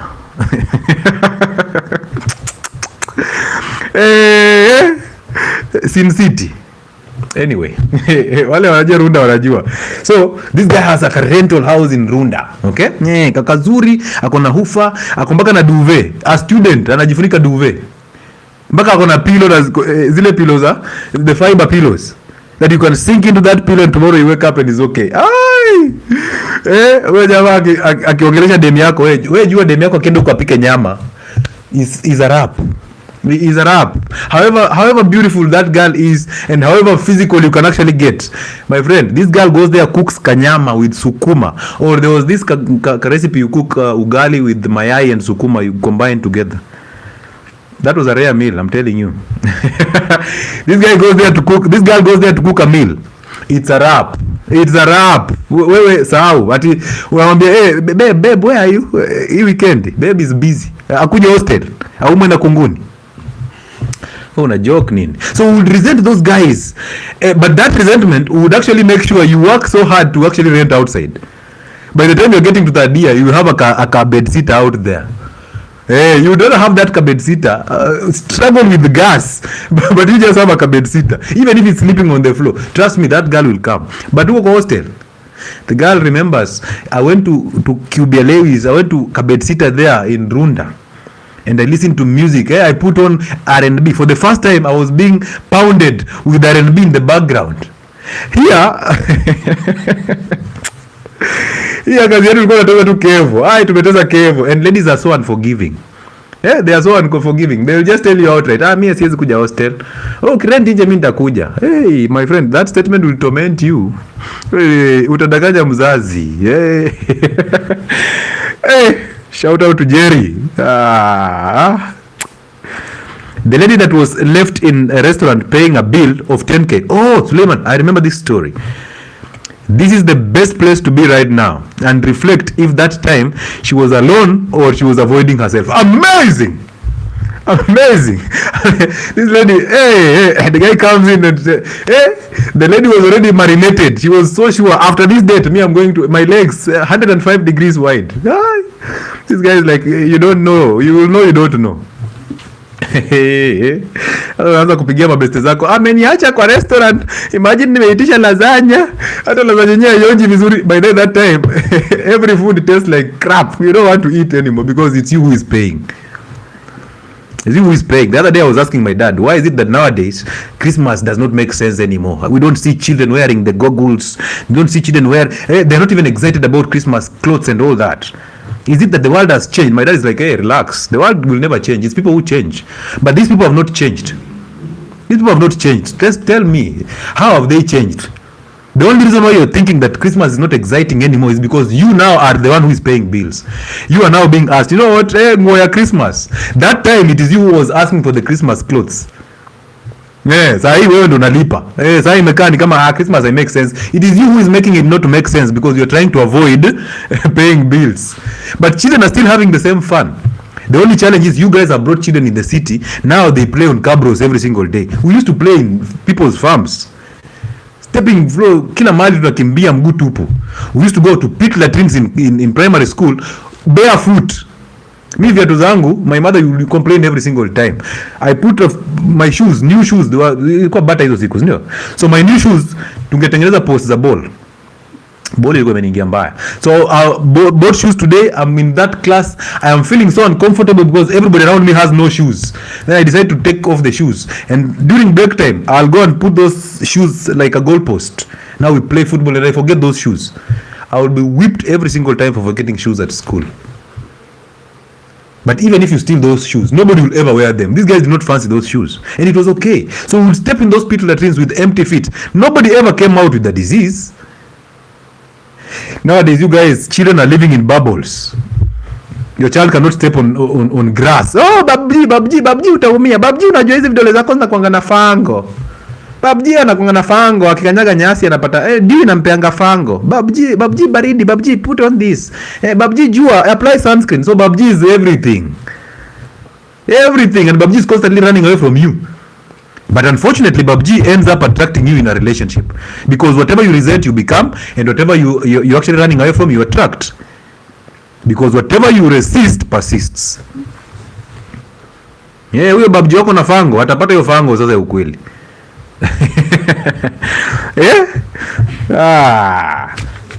So nyinyi mchunge.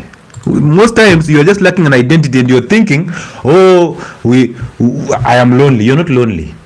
Because even that boyfriend, the devil knows. Because once you tell the devil in your head that I'm lonely, the devil presents a boyfriend who is outgoing. And now he makes that boyfriend very exciting in bed. But guess who is going to pay the bills when you go out? You. Because you will attract a younger guy who is busy and knows every single club out there. He will take you out. He will be the one who will be funding that lifestyle. You will be so angry at this guy, but you can't drop him because you've introduced him to all your girlfriends there. And they've even warned you, ukiwacha tutapita na yeye.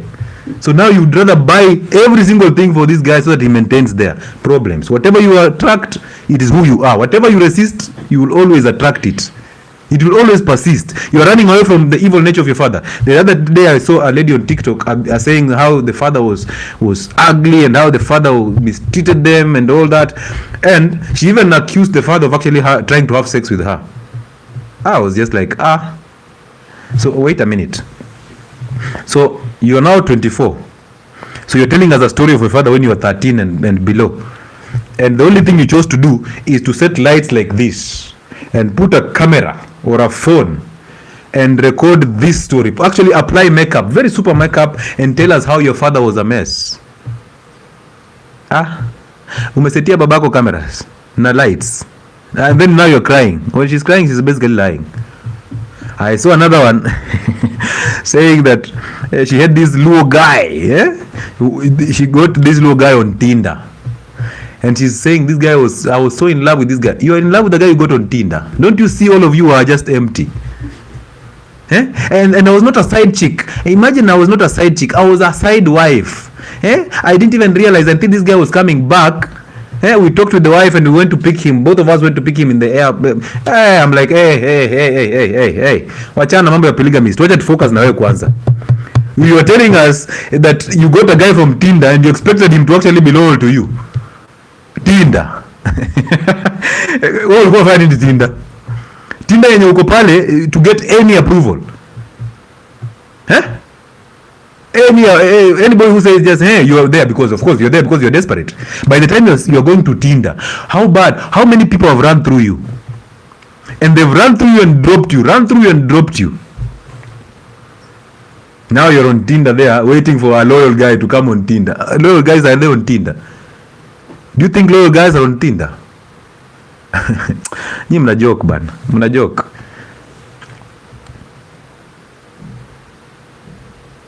So most of you cannot even sit in your silence. When I tell you to do a silent prayer, 1 minute looks like a whole day. Because I just told you, close your eyes and just relax. For only 3 minutes, you can't. Why? Because you're constantly in your thoughts. You are afraid of yourself in that silence. You can't handle that silence. That's why your phone is everything. Social media is everything. Your relationship is everything. So if these things are not there, your life slows down completely. Now you're depressed. Yeah? Now you're thinking you're depressed. It's not that you're depressed. You're thinking you're depressed because whatever you thought is excitement is actually the same reason that actually depressed you. Because whatever makes you happy is the same thing that makes you depressed. That's the truth. If your happiness is coming with something that is coming from outside you, you are a very, very ugly and lonely person. Because happiness is from within. Joy is from within. Everything is from within. If it's coming from without, it means you are so empty that other people have to define who you are as a person. Imagine other people have to define your happiness. So how empty are you? How lonely are you? No wonder you'll seek validation from likes and comments. No wonder you'll take a photo and tell us, I post this for myself, but you've not put it on private. If you're actually doing it for yourself, post it on WhatsApp status, but let only you see it. Why should I see it? Why should I see it? The other day I saw another celebrity. I don't know if he's still a celebrity. He used to sing gospel. So this guy takes a lady on the beach. The lady is very curvaceous. Please, I need some help. Pato official, simply just request to be a guest and come in. The guy is considered a celebrity, but I think nyota inafed kidogo. He was a gospel artist. I don't know what happened and blah blah blah. The mistake was labeling himself as a gospel artist. Just be an artist. What am a gospel artist? A gospel, what is that? You are putting yourself under pressure. So this guy gets a kagal. This kagal is from the world, of course. As the Christians judge, if you are not a Christian, you are from the world. Okay, so this girl is from the world, but the guy is trying in terms of gospel music. Now this guy, I don't you guys know him. This guy takes this girl on the beach. This girl she's curvaceous, but this girl is now in a bikini. And then I don't know if it is content or whatever. They shoot a video. The girl is running with her ass just shaking all over, and she's running across the beach.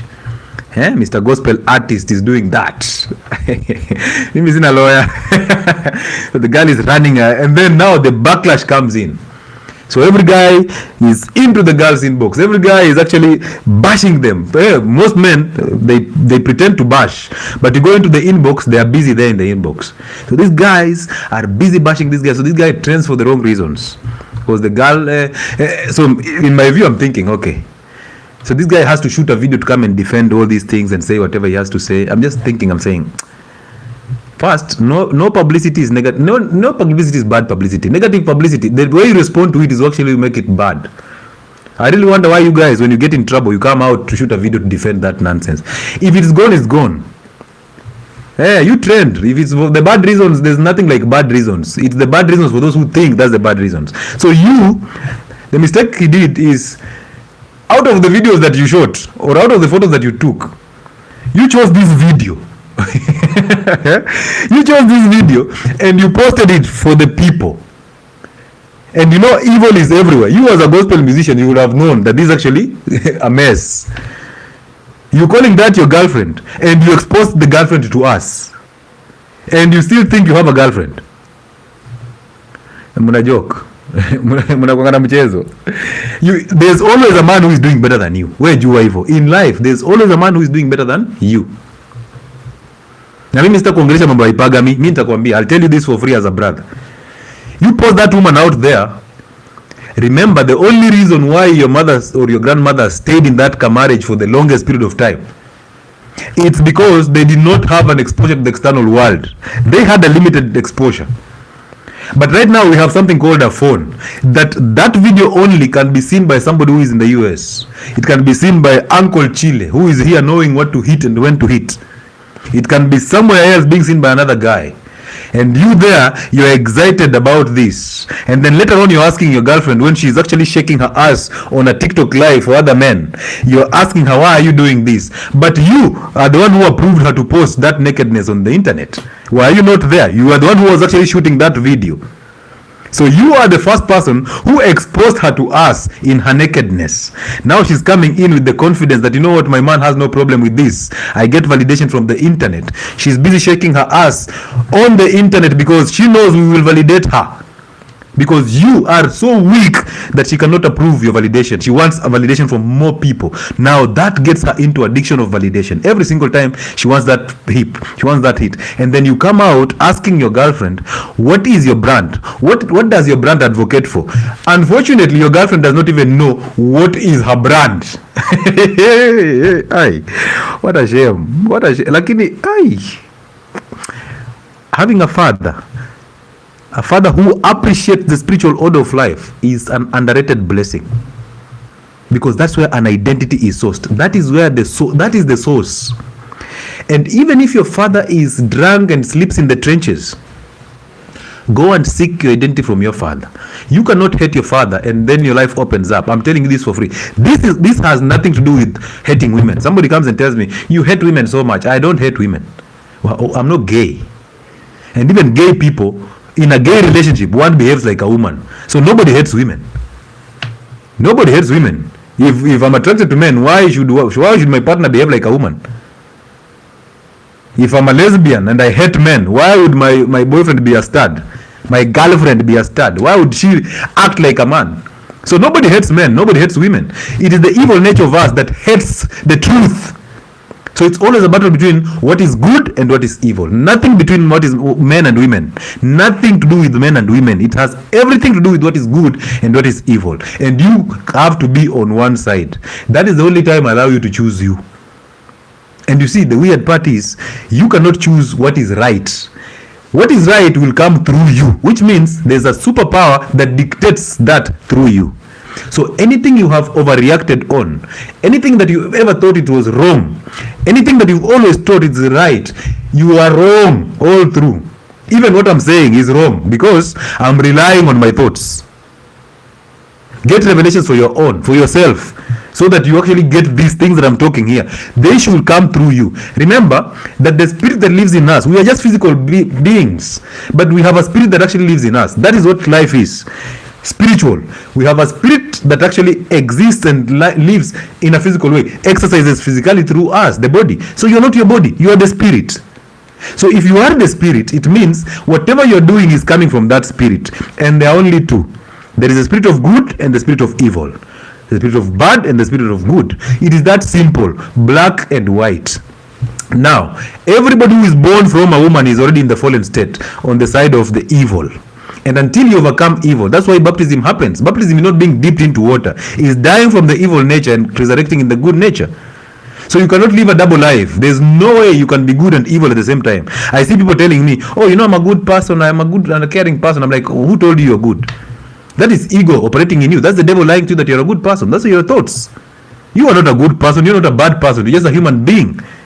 So what happened to you just existing? Now you have the pressure to be a good person. Your role is to overcome anger, because once you overcome anger, you've come out of the fallen state. Now you are actually in the righteous state. When you're in the righteous state, all you do is good. There is no way you'll do good when you're of evil. No way. From evil comes bad. From good comes good. So therefore, adapt the spirit of good, and it's always in you. That thing that you call God, that creature that you call God, that force that you call God is always in you. It is what I call the spirit of good. It's what I call the identity. So once you adapt the spirit of good, lying becomes a serious challenge, because you cannot lie when you cannot identify with the spirit of evil. Lying is from the evil. Depression, diseases, inconsistency, fear, selfishness, doubt, charity, need to be right, guilt, shame, all these things are operating in the fallen state. Shyness, these are things that are in the fallen state. The moment you cross over, the crossing over is the big deal, because you have to cross over every single day. You have to overcome your thoughts every single day. So it's a daily battle. So don't ever think that, you know what, because I forgave my mother and I forgave my father, now I have an identity. Now you come to tell us, oh, you know, I got my identity. You did not.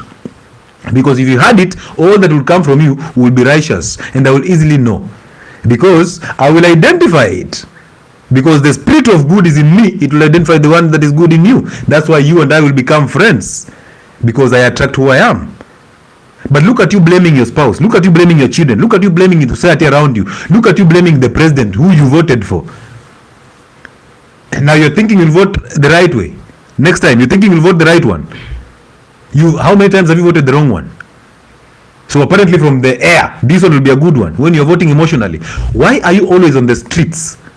A single thing like you just sitting home and doing what needs to be done. Eat clean, go to the gym, fast consistently, enjoy the sun, take a rest, ease up on stress levels, hydrate adequately. You have not done any of those, but you're the first one on the streets complaining about Ebola. And you want me to join you. You think I don't have anything to do? I have to suppose what I'm doing. Who in their hell sense, businessmen who want to actually make a living and provide for their families, will join you in the streets? The only reason why they'll pretend to join you in the streets is because they know if they don't, you will burn their shops. Because the evil nature in you cannot allow you to allow other people to actually nourish, to actually grow. The evil nature in you is always willing to destroy everything around you. So therefore, they will pretend to be with you in that strike there, not because they want to be there. They don't care. They want to be in their shops selling things and making money. They have people to provide for. Apparently your father failed you. Now you're finding validation in the streets. Now you're finding an identity in the streets, because from home there was no moral authority. You are lonely in that home. Now your identity comes from the streets. So you love being in the streets to just destroy other people's property because you are evil. And then you're telling me that you are actually fighting Ebola. You're actually fighting that Ebola thing. What does that have to do with you as a person? You're telling me that you're fighting against the evil nature of the government. You, how? Come on, you're too small. You're afraid of yourself. You're telling me that this government, the economy is very dangerous because the government is this, the government is that. Now you're telling me, because of that movie Polygamy, now men are actually evil. From nowhere, men became evil because of one movie. No, the men that you attract are the problem, because you are the problem. So you attract the problem. You attract who you are. Stop telling us about the polygamy. Tell us about you. Tell us about your life. We will know from you. But you telling me about the government, telling me about, you're taking the battle away from you. Me, I want to handle the battle within me, not from the government. Because even if I elect a new government, I will still have to wake up and go and work my ass off to provide. So therefore, Ruto is not going to bring anything on your table. Therefore, the new one, Sifuna, is not going to bring anything on your table. He's also fighting his own battles. And he's as emotional as you are, because you people elect emotional leaders because they are a sample representation of who you are as a people. So stop lying to us that you're actually fighting for the country. You are not. You're fighting from your own ego. You are emotional. Because a real fight means you have to go, wake up and go and work. If you're a man, wake up and go and work so that you can provide for people. If you're a woman, take care of your children so that they actually have an identity. They never have to resent you. But you failed as a parent, and now your children are always in the streets. Tawe. Doc, YouTube to go live. Yes, I'm live on YouTube. The channel is Uncle Chile, not Health and Wellness Sport. Go to Uncle Chile platform on YouTube. People need to become their own point of origin. Yes, people need to start thinking for themselves, and the only way to think for yourself is having an identity, because from that identity, God shall reveal things through that identity on how to behave. Therefore, you will know what is good and what is evil. You will see him andamano haina make sense. You will not go. You will see that people are seeking validation here. You will not attend. You will live your own life without having to feel guilty. You will not be subject to words, because if you're subject to words, it is a mess. Because whatever I say will actually upset you or excite you. It means you always hand over your power to other people to excite you or to depress you, and you'll blame the same people. Amazing submission from Uncle Chile. Oh, thank you so much, Caliph Jr. Allow me to bring in some conversations here. I can see Wanda Huhu has actually requested to be in. Let's listen to Wanda Huhu. Wanda Huhu, how are you?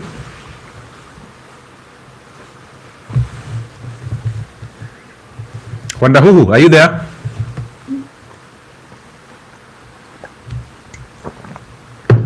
What is wrong with Wanda Huhu? Can you hear me, Wanda Huhu?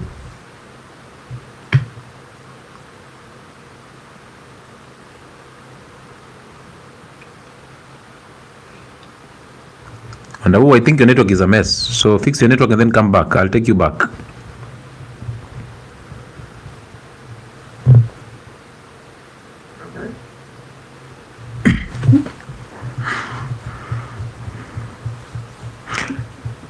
Ladies and gentlemen, if you're listening to me, go and overcome the evil nature of your mother by forgiving her. Go and face her and tell her, I apologize for resenting you without even knowing. Go and overcome the weaknesses of your father by forgiving him. Go and face your father and tell him, you've raised me into this person that I am right now. I am grateful. However, along the way I've resented you, and now that I know better, I apologize. And do not wait for them to say anything. Once you say those words, you have actually overcome your biggest fears and weaknesses. And once that happens, your life starts to open up. You will see things so differently. You will wonder what you've been doing all along. But the truth is, you'll always be reminded that your present is way better than your past, and that there's no future. So you'll constantly stay in the present. That's an amazing life. I call that perfect peace. Because most of you are happy, but if I ask you, do you have perfect peace? You don't. Auna. Doc Lewis, what about fathers who are never there? An absent father and a present father, but a weak one. They are the same. A father who was absent and a father who was present but weak, they are the same. So both of them are evil people. They are weak, and these weaknesses is transferred to their children. So their children will suffer because of their weaknesses. Therefore they must, remember, it's not their fault, so you cannot blame them. So even if he was absent, find him. If you are blocked from finding him, you are good. Just apologize to your mother and overcome your mother, and start doing the silent prayer every morning. All right, to overcome your thoughts and to stay present every single time. Start being present every single time. Be grateful when you catch yourself going into the future. Bring yourself back to the present, because as you do that, you are gaining the identity, and as you're gaining the identity, the evil nature in you will disappear, and now you will be able to see the devil in your head before seeing the devil in other people. Once you see that, you cannot unsee it. So you'll catch yourself trying to overreact. You'll catch the thought telling you to shout at somebody, and you'll relax, and the thought is gone, and that's how you live. So identity makes you understand that the voice that is in your head is not yours, because God does not speak to people. God reveals things to people through an identity. So that voice that you're getting in your head is the voice of the devil. So now you'll identify that this is not the voice of good. You will ignore it and you'll keep moving. Look at it this way: when you are arguing with somebody and then you just go silent and stare direct into their eyes, do you think they'll continue arguing with you? Your problem is they are throwing words with the intention of making you feel bad about yourself, and then you throw words to make them feel worse, and then they try to make you feel the worst person ever, and then you throw. So it's always that. So one of you has the need to actually win the argument. That is validation, because you want to be seen as that guy who actually knows how to argue. All right? This guy knows how to debate. Oh my goodness, Sifuna debates until guys, governors run away from Sifuna. But then at the end of that discussion, is anybody going to be what do we call it? Have you ever seen anybody being arrested out of that argument? They are there because they are politicians. They know what to do. They know if they make you emotional, they'll earn from it. The same Sifuna wants a bigger office, right? So if he goes for the governor, he'll be seated the same place, other governors holding him accountable. And you will see how he is so good at actually running away, because politics is actually a game, and they know how to play it better. It is you who does not understand anything. They understand it better. So if your father is absent, it is not your fault. Ask your mother where your father is, because sometimes they block you from your father. But do not insist. Once you ask him, if she refuses to tell you, ignore. Just apologize to her. Tell her, you know what, mom? You have raised me into this son that I am right now, and I appreciate. However, I've realized I've been resenting you for no good reason, and now that I know better, I am sorry. Now let her just suffer in her own hell. Remember, she was messed up by her mother, and her mother was messed up by her mother. So it's a chain, and until they overcome that, that's upon them. So it's you to break that curse. All right? Once you apologize to your mother, you've broken that curse. You will have it well. You will never care about curses. You'll never care about witchcraft. You'll never care about what your mother says. If any case, you will tell your mother no without having the guilt. Some of you cannot tell your mothers no because you're afraid. And yet, you end up attracting the same woman. So you end up marrying your mother. Now, how can you lead your wife without having to tell her no? How can you put down boundaries, and how can you put down channels of communication when you fear your wife just the same way you fear your mother? So the control that was happening through your mother is happening through your wife. That's how we end up messing these women. We are men. We need to lead by example. We don't need to be afraid, because fear is coming from a fallen state. Doubt is coming from a fallen state. And anytime you lie, you're trying to protect something. So that is a fallen state. And the good thing is, you can wake up from a fallen state every single day. Don't be afraid of falling. Fall into that fallen state. Catch yourself into that fallen state and wake up and go. Keep moving. Stay present, do a silent prayer, and keep moving. He says, pray without ceasing. And he also says, bring all your thoughts into captivity. He was not stupid by saying that in the scripture. Now, you don't have to remember that scripture. You need to have an identity. As you read that Bible or that Quran, you don't need to remember it. You only need an identity. And everything shall be revealed through that identity. What is necessary shall be revealed through that identity. What happens if my parents are deceased? Well done. They are supposed to die before you. So therefore, if your parents are dead, you are well. You cannot go and apologize on a grave. Don't go writing letters and put them on a grave. Don't be a slave of taking flowers on the graveyard every single time. Let them rest. Because if they wake up 3 years down the line, they will find you doing so well, which means they were the reasons why you're not doing well, because you thought you have a backup. Now that they are gone, you can actually survive on your own. That is what God wanted. That's what God intended, because your purpose is to serve God and not to submit to your parents all through. Because whatever you love becomes your God. It controls you. If you love your children, if you love your parents, if you love your husband, he becomes your God. He controls you. And God does not want that. God wants you to love him and serve him with all truth and everything that you have. And the only way to serve God is to have an identity. Because through that identity, he will reveal to you the purpose, your purpose. And that purpose will be changing and easing pain and suffering in his people's lives. And that will be an amazing thing. But you're thinking your purpose is to make money. You're thinking your purpose is to help people. You're thinking, oh, this is my passion. Passion is feelings. There's nothing like passion. I'm passionate about this. You're not passionate. If I remove money from it, there's no passion. At the passion. at Boniface Mwangi is passionate about activism. Nani?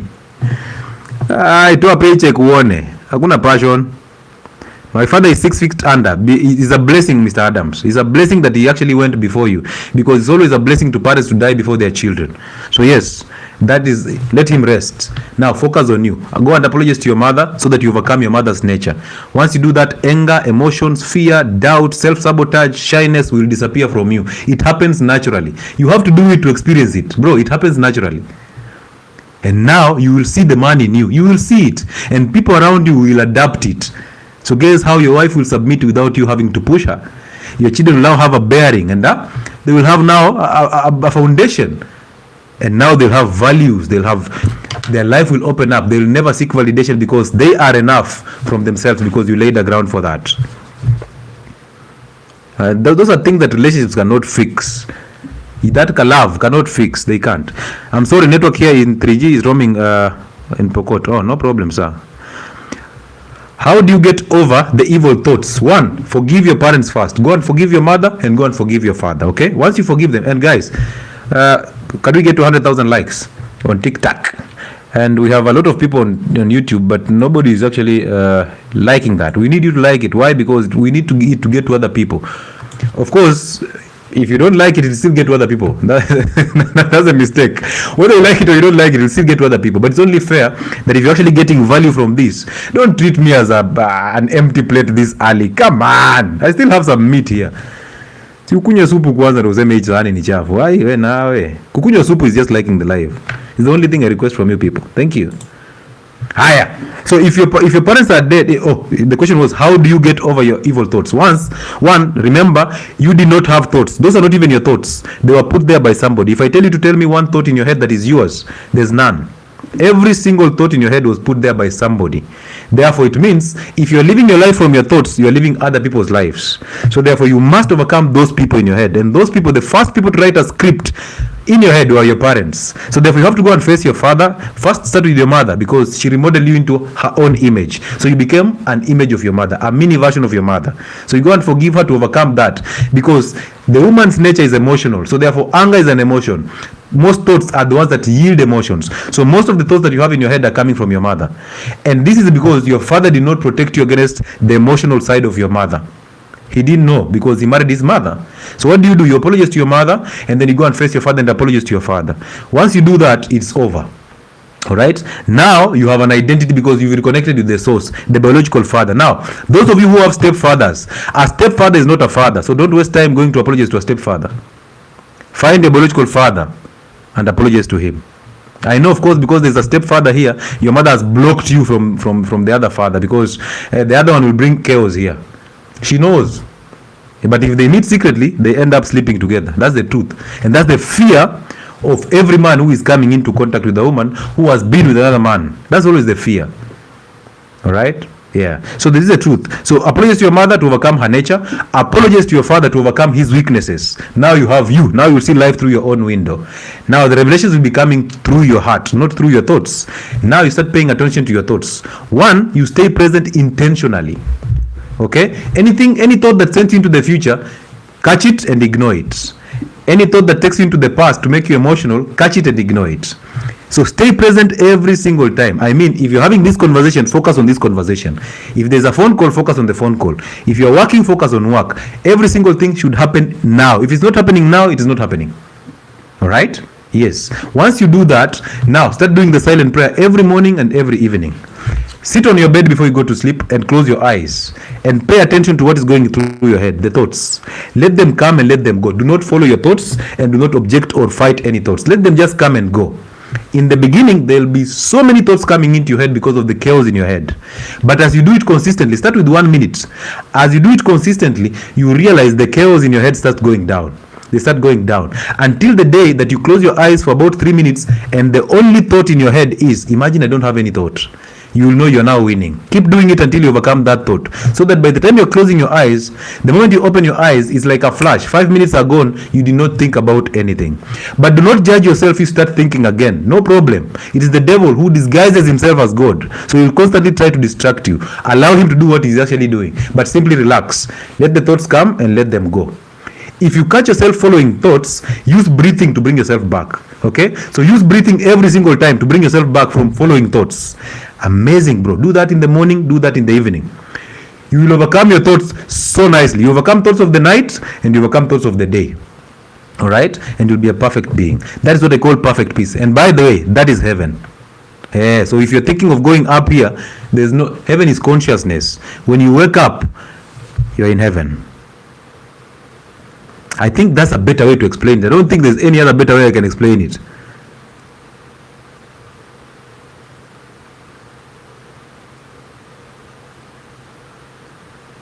Ati guess leo wanaogopanga identity ya kunanga mchezo. Hapo unaweza realize kumbe ni wewe pekee hata ushiki vitu. I think that's the fear. And you see, fear is the nature of evil. Because if you have nothing to fear, you will actually request to be a guest and just have a conversation, because it will expose who you are. Most people are afraid, and fear is evil. Most people are afraid to be exposed. All right? Because you've always lived a lie. You've always lived a lie. And that lie, you have everything to protect that lie. So therefore you are afraid if you say some certain things, you'll expose yourself. If I say this, that's why you'll see somebody coming in and telling you, this is for my friend. I'm consulting for my friend. Yet they are those who are struggling. So they are still, even on that consultation, they are still protecting the lie. These are the types of conversations that we have on our physical consultations, to actually show you that before you actually adapt the CPD, the consistency, the patience, and the discipline to lead a healthy life, and to do it over and over, even when you don't feel like doing it, when you don't feel like doing it, when you don't feel feelings, when you don't feel like doing it, you need an identity. Trust me, you can join all weight loss programs. All right, you can join all weight loss programs, and by the way, there's another one coming in next month, 3 months programs. You can join in. So however much you join those programs, without an identity, you will think you're doing it out of punishment. You will lose weight and then you lack a point, because now you have a goal. My goal is to lose weight. And then what? After you lose weight, and then what? That's why we don't encourage you to just lose weight. We encourage you to understand health and healthy ways of living, and secondary to that, you lose weight. That's the only way you will prevent yourself from actually going big again.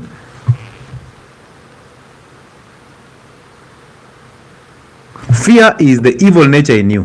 Fear is the devil trying to protect you from actually getting what you deserve. That is fear. And the devil is so good at it. So the devil uses the past thoughts, because you cannot fear, just the same way you cannot crave for something you've never eaten. You cannot have fear if you have no memory. If I drop all your thoughts, where will the fear come from? Fear comes from you having a past memory. All right? Past memory that builds fears. So you're constantly identifying with the past. Wonder who? Wonder who, are you there?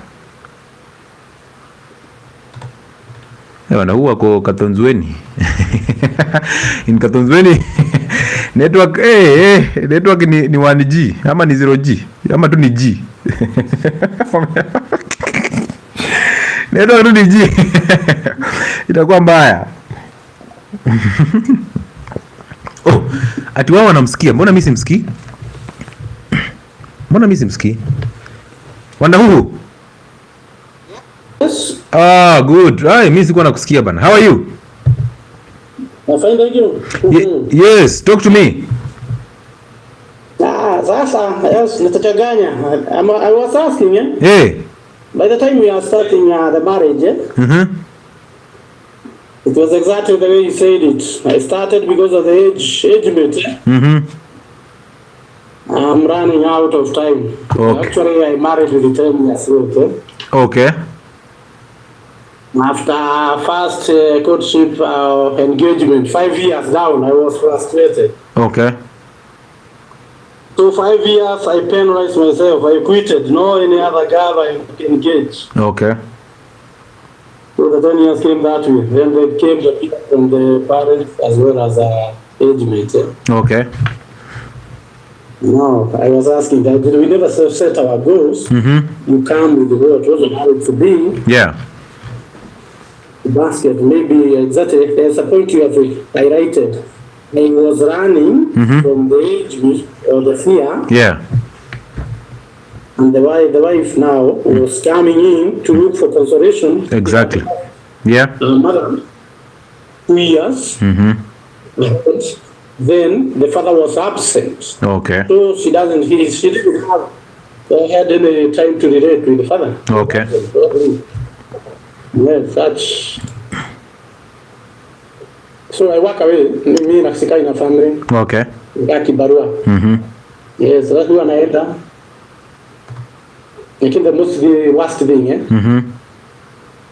Holiday si sana. Sasa unakuta part time, especially holiday ya shule ya watoto. Yeah. So by the time tunakuja, no intermingling, hakuna ile correlation, you are out. Okay. Okay. Yeah. Yes. Such. Okay. Now, I'm in between middle line because now one is at college, The other one is now this one we are calling Gen Z in secondary school who are being fearing peer pressure. Yeah. They were sent home the other day. Okay. And then we were trying to escape the wrath that we feel as parents, the students who are to get their own rail or to go with their life. Then the other one who is Gen Alpha now. Yeah. You know about them. They are very quick for distraction. They are very keen to see and to act according to the way they are reacting for the parents or their brothers or sisters. Yeah. So, anachanganywa hapo sasa. Unaona unakuja huku unaona mtoto hivi kienda kuongea hivi yako hivi.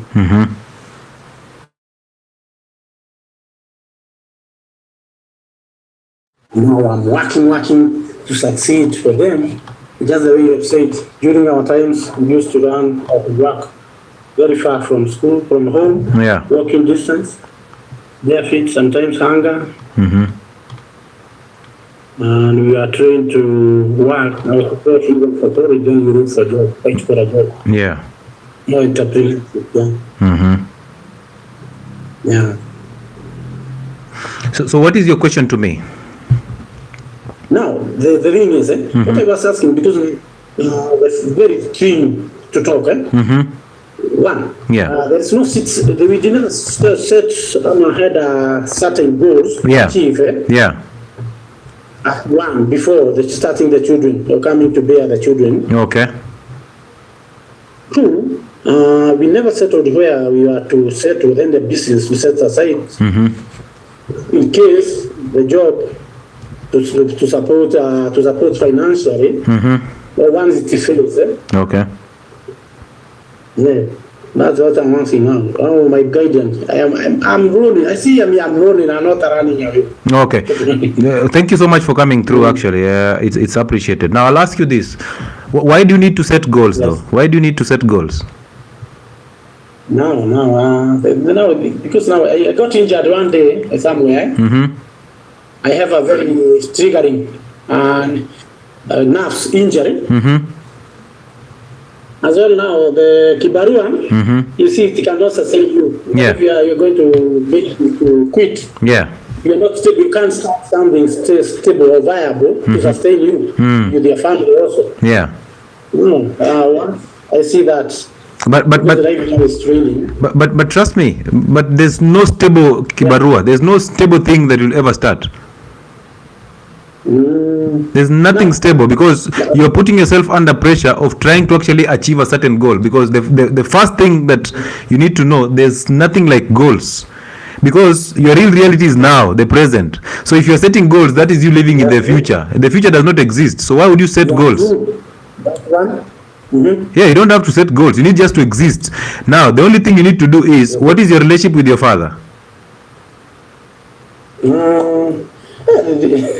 To speak to you, he is one of those fathers who made others to leave school because he was working at a British colony.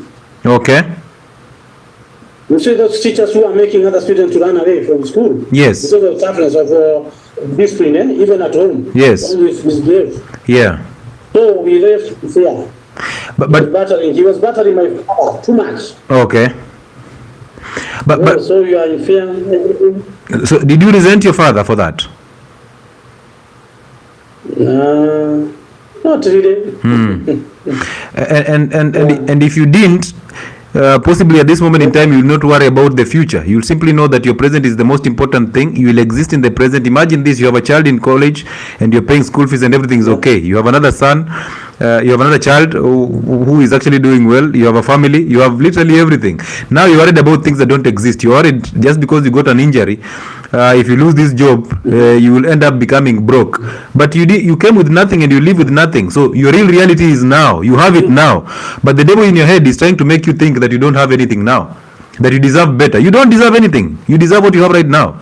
And that is your real reality. So you have a roof on your children and your family. You have a job that's actually providing for you. You are failing to see that. So you're becoming low of gratitude because you're focusing on the smallest thing that are in the future, and the future is not even there. So you need to understand that the moment you start appreciating what you have now, that's when you attract more of it. But if constantly you have the fear of losing it, believe me, your fear will always be confirmed. Anything you're afraid of will end up being confirmed. Yes. So if you're afraid that you'll get broke, you will get broke. You see that? Because ideally, we have made money to become our identity, and now it controls us. So now, you are working so hard never to lack, and then you're stressing yourself because of that. You've set goals in the future, and now you're lacking sleep because of those goals, because you're afraid if you fail, you will have failed as a father, you will have failed as a husband, people will laugh at you, but people don't even care. True. Nobody cares, and it's just you, bro. The world is you, so you have to fix you first before you try and fix other people, because either way you can't fix other people. You can't even fix your children. I know you are emotionally attached to them, you think you love them, but the truth is you don't love them, because if you love them you will not fear anything. You will not worry about yourself right now. You see that? Because you have enough, but the devil in your head makes you think that you don't have enough. Realize there's somebody who is looking at your life and thinking that if I had this life that this guy has, me, I'm complete. But you, in that life, you want another life, because it's all comparison. It's not a reality, it's comparison. So I'll tell you this for free. It doesn't matter if your father was this guy who was working for the British and he was that arrogant or whatever. It doesn't matter. You lost connection because he was a weak man. Of course, from what you just described, he was emotional and all that. So he became weak, and he actually imparted that weakness in you. That's why you're afraid of things that don't even exist. So I will highly recommend this. Do what you want, but I'll highly recommend that if your mother is still alive, you have to go and apologize to your mother. Why? Because you need to overcome the fears. The fear is the nature of a woman. The emotional side is the nature of a woman. So you need to overcome that nature of your mother by forgiving her. You have to apologize to her to overcome her nature in you. And once you do that, you also go and face your father regardless of his state and apologize for resenting him without even knowing. Because you're part of it, you can't see it. But when you speak, it comes out clearly to somebody who actually has seen it. So the truth is, you need to apologize to your mother to overcome her nature. You apologize to your father so that you actually connect with the source. Once you connect with the source, you now have an identity. So that means you start seeing things through your own window, not through the window of the fears of your father or the fears of your mother. You see, because whatever was put in your head in terms of a future is what you're struggling to actually achieve right now. But it doesn't exist. So when you overcome your parents, all those thoughts will disappear, and now you'll only focus on now. If you don't have it now, you work with that. If you have it now, you'll work with that. And of course, you already have it, but you just can't see it because the devil distracts you from that. So now once you overcome your parents, you start focusing on staying present every single day. Now that will provide a different energy for your family, both your wife and your children. Remember, all of you got here out of the need to be needed or the need to need somebody. So you did not come here out of the need to actually create children and raise them. You came here because both of you were broken and were empty. So you thought this union will fix your problems. It can't. Now you're struggling because of that. So therefore, you must overcome your parents so that now your marriage starts to make sense, because you will provide a masculine energy that will anchor your children on a certain foundation that will actually make sure that your woman or your wife goes back into her feminine nature, which she will enjoy being in. And now fears will not be there. So you can imagine you being afraid of the future. How do you think your wife is now? What energy is she tapping from you? Is the energy of fear and the energy of insecurity. And that will be transitioned to your children. So that will be a mess. So start by your parents, apologize to them to overcome them, start staying present, and you do what you need to do. Bro, whatever you're suffering from in terms of the injury, fix it. It's a physical injury, it needs help, it needs medication. Go and fix it through medication. Consult a doctor, you will get help from that. Once you overcome that, if you are overweight, start fixing yourself to lose weight. Alright, so that you don't exert so much pressure on the nerves and you keep suffering. Once you do that, and of course, if you have an identity, you'll find a reason to do these things without having to struggle. And once you do that, everything shall come to you. But at this moment in time, every single cent that you're struggling to make is going for treatment, is going for something else. So it's coming in but going out at the same time. So you'll not know how to actually accumulate wealth when your physical state, your mental state, your well-being is not in order. And for you to have that, an identity has to be there. That's why the number one thing to do here is to apologize to your parents. Okay, point noted. Now, another point now. Recently, I have done my research now. I have seen the women we have now, the wives, the first wives now we have. There is a tendency, they are coming to compare themselves. When they hear they are money, they are stable, because she's working somewhere. She don't support anywhere. And it's secretary, I have seen nobody realized it. The secretary will building themselves in order to settle outside you. And I have seen several. I have several who are in contact with me, where I worked area. And in social media, we are talking it broadly, and it has come like just like a tendency or a behavior. Whereas now you are being left alone, and you see now it's as if you are not a man now, because whatever she is going to look outside and to settle is the same. She is valuing another man more than you. So you are there, you are being emptied from his affection, attraction, and all of that. Whatever. Yes. Good. That's a very good point. Now, number one, she is your wife. And remember, women are not interested in the man. Women are interested in the security that comes with the man. So you must understand that. One, your fears, when you have a fear in you, the energy that you portray to the outside world is fear and insecurity. But remember, this person joined you because she saw a form of responsibility and security. That's why she was willing to sacrifice her own goals to actually go and rally behind you, because she thought your ambition was bigger than hers. Now here you're showing her the fear.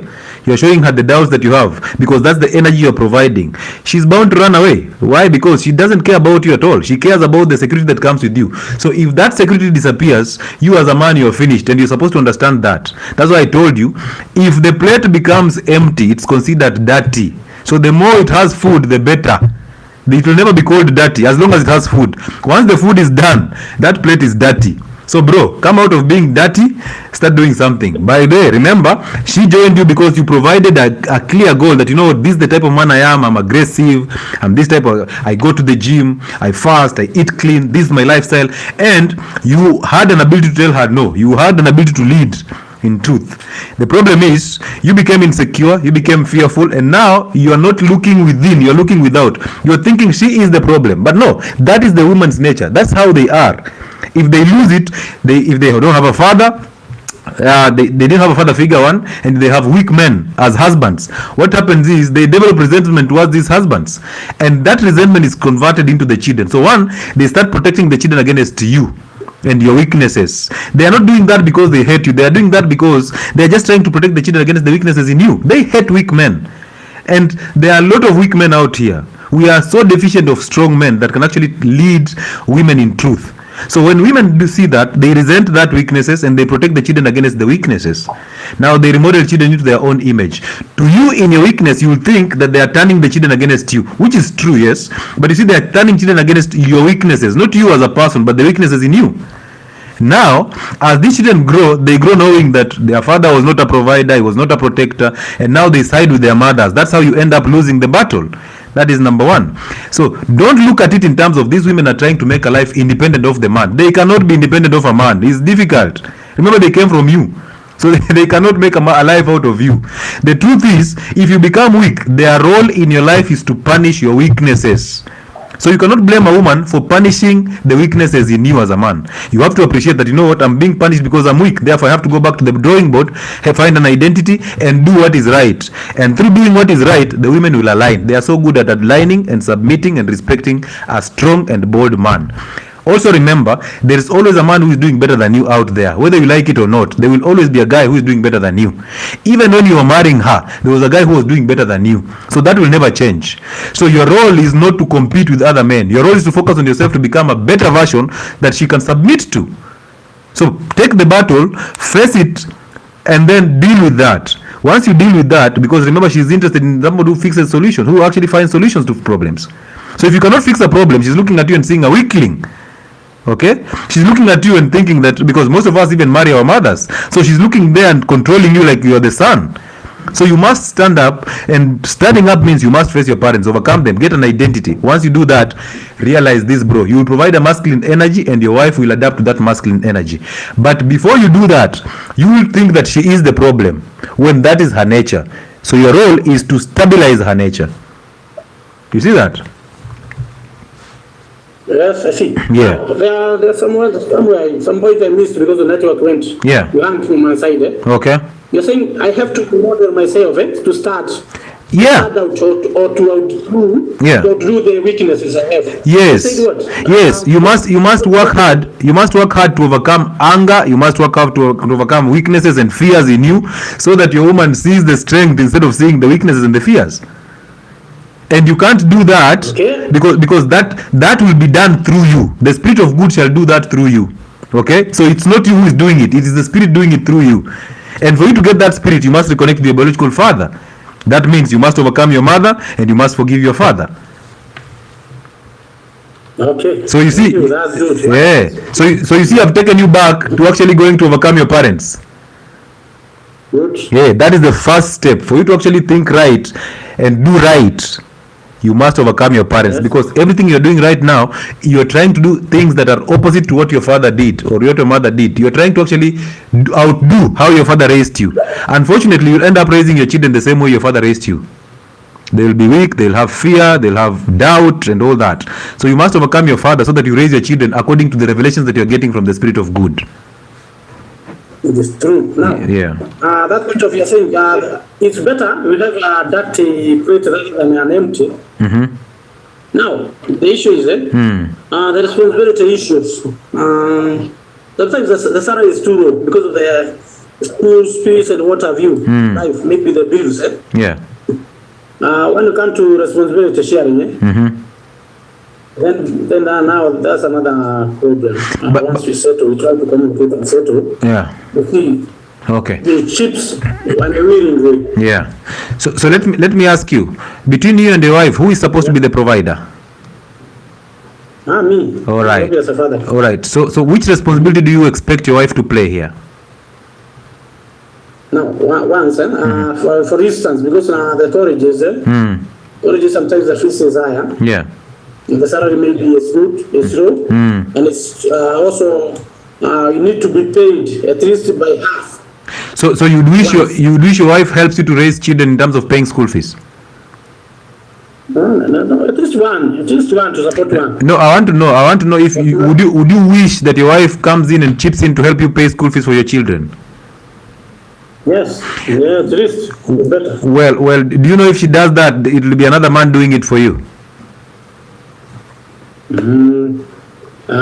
Possibly, and in reality too. So are you okay with another man? So are you okay with another man raising your children? No. So therefore, take responsibility. Because a woman is not, you're not supposed to share bills. Because if you share bills, you lose responsibility, you lose control, you lose leadership. You cannot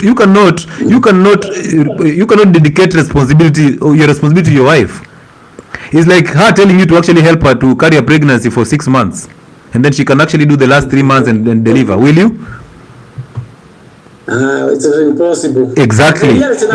Exactly. So the impossibility also is you being a husband and expecting your wife to actually chip in terms of provision. If you do that, bro, you lose the battle. You should also be okay with actually having another man laying your wife. Not me. Exactly. So then take responsibility. These are your children. Remember, you understood that you actually married a woman who came in without having a father figure. So she came in not knowing how to behave around a masculine energy. So that meant you had to be the father before becoming the husband. That was double work. So all of you came here without an identity. You came here, all of you are broken. You are running away from your father. She was running away from her emptiness, thinking that you, because you can simply provide, you have become a masculine energy in her life. And now you are providing the feminine energy, because by her doing that, it will mean she's providing for you. You will not only lose that marriage to another man, you will lose your children, because now your children will start knowing that women are supposed to provide. Therefore, your son will come back home with an older woman and tell you that this is my wife, because he knows that women are supposed to provide, and the only women who can provide for your son are older ones. Your daughter will be always out here trying to find a father figure in every man out here. So any man who can actually take her out and buy her lunch will get access to her legs. You see that? And then she will be extorting money from you to actually provide for men, because you've taught her that women are supposed to provide. So your daughter will be providing for other men. Would you want that for your daughter? Would you want your son to bring you an older woman at home telling you that, you know what, this is my wife, this is the one that I've chosen, because she is providing for him?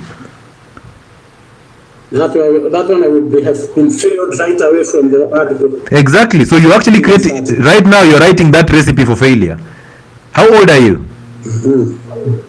I'm turning 50 now. You can imagine. So wait until you get to 65, where possibly there's now retirement from the white collar job, and now you don't have the energy to actually be aggressive enough to actually hold down that business. Now you will know the real case, because all your children will turn against you. They will support their mothers, and if they have come out successful, their mother will leave you and join them in the urban setup. Now they will be living with your wife. Yeah? And then you'll be lonely. So possibly you will die in the village alone, because your wife has gone to the urban setup to live with the children, because all the energy that she's feeding them is your father did not provide. You saw how I fought all the way to pay your college school fees. Your father was out there with other women. I was busy here trying to protect you. And then the children will buy that, because they don't have a moral bearing.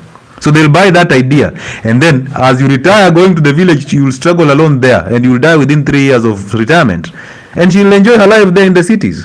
So you must step up as a father, not only as a husband, not only as a father, as a husband too, so that your wife aligns, she goes into her feminine nature and becomes a woman, so that she finds a reason to actually raise your children the way you instruct her, the way you teach her. And you cannot teach if you are fearful. If you can imagine a teacher teaching me something when she's afraid to tell me the truth.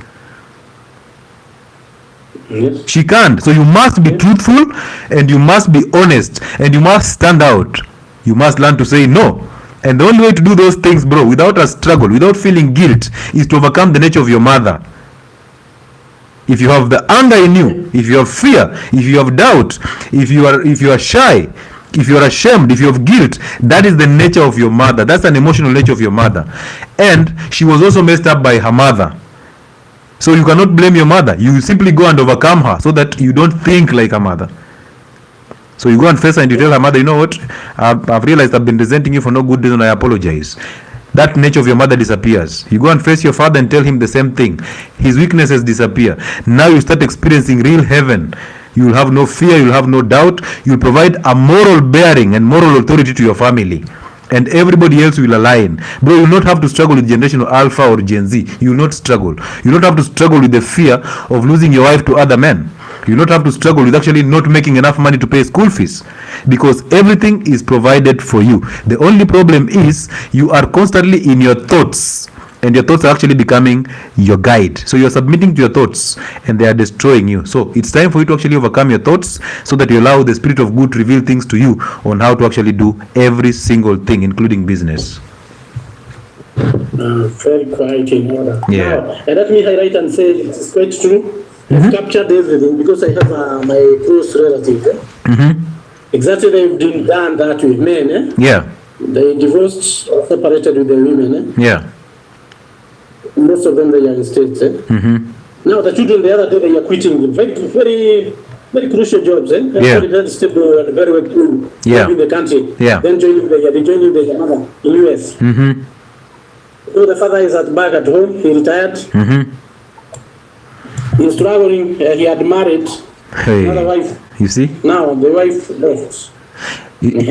You see, the problem is he thought by marrying another wife is going to fix his problem, but the same spirit in him is the one that married the other wife. Even if you move from here and go to South Africa, you have moved with the same spirit, so you will attract the same women there, you will attract the same lifestyle there, the same fears will be in South Africa, so it doesn't matter. So he has received this punishment, and he thought, you see, in a fallen state, you always think you have it, you always think that you actually got this.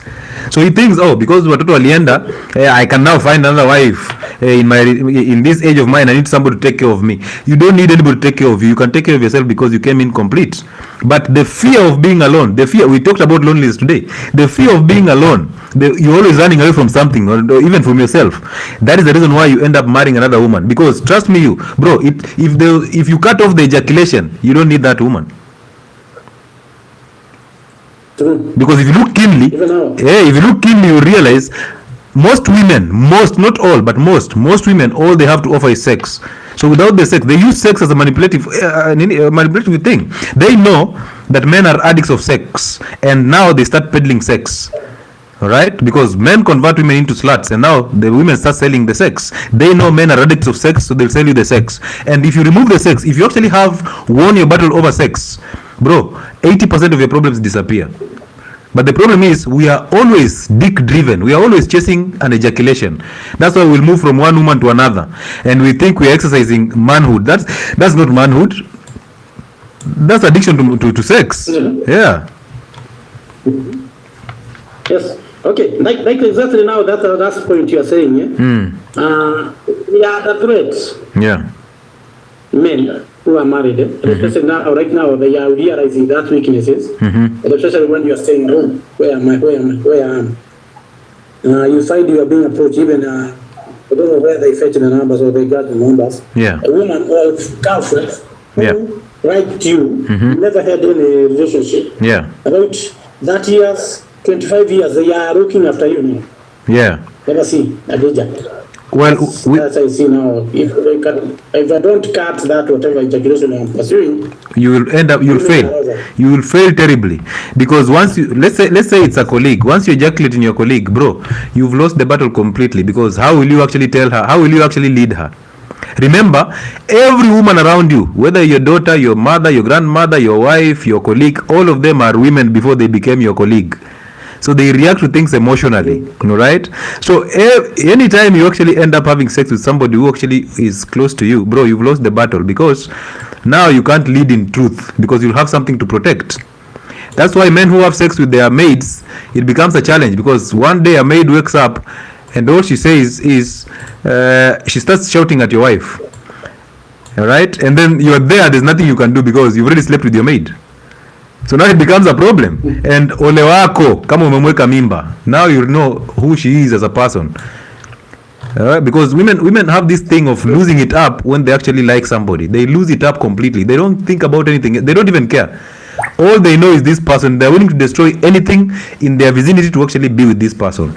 So you should understand that, and you should actually know that if you curb your sexual desires and you also control your mouth, you will know 98% of your problems as a man will be gone. So I wish you well, man. Oh, thank you. Be blessed. You're welcome, sir. You go and become better. Do what you want. However, I recommend that. So you go and become better, man. I wish you well. You too. Amazing. Good night. All right, you too, sir. Thank you so much for taking a chance to be in. That's amazing. Thank you for actually being honest with this conversation.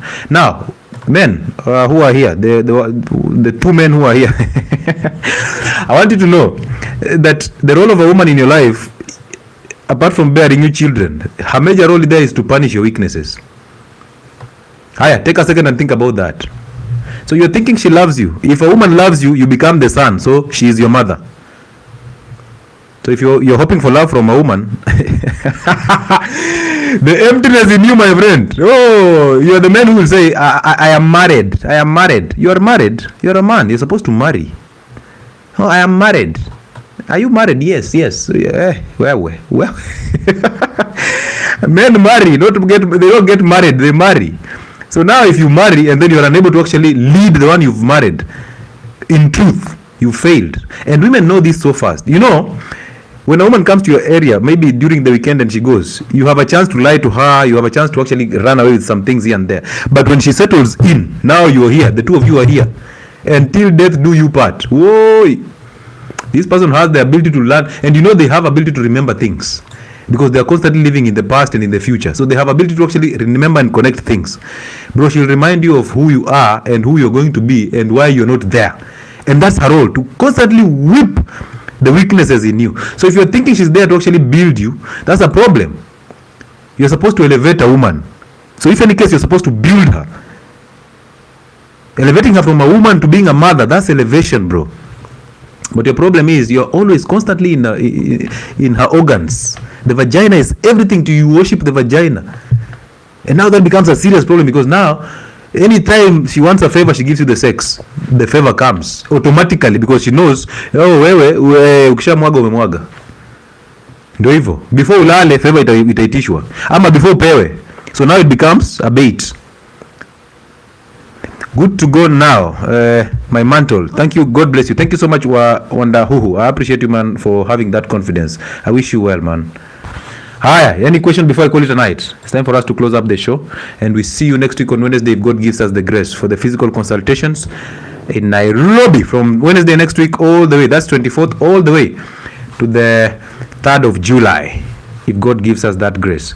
Building capacity comes with identity, yes. And you see, if you keep on knocking doors and they're not being opened, the problem is you. Go and build capacity to a level that they have to invite you on the table instead of you actually asking to be on the table. Why are you asking to be on a table? Create your own. Create your own table and invite people. So you build capacity until they find a reason to call you in.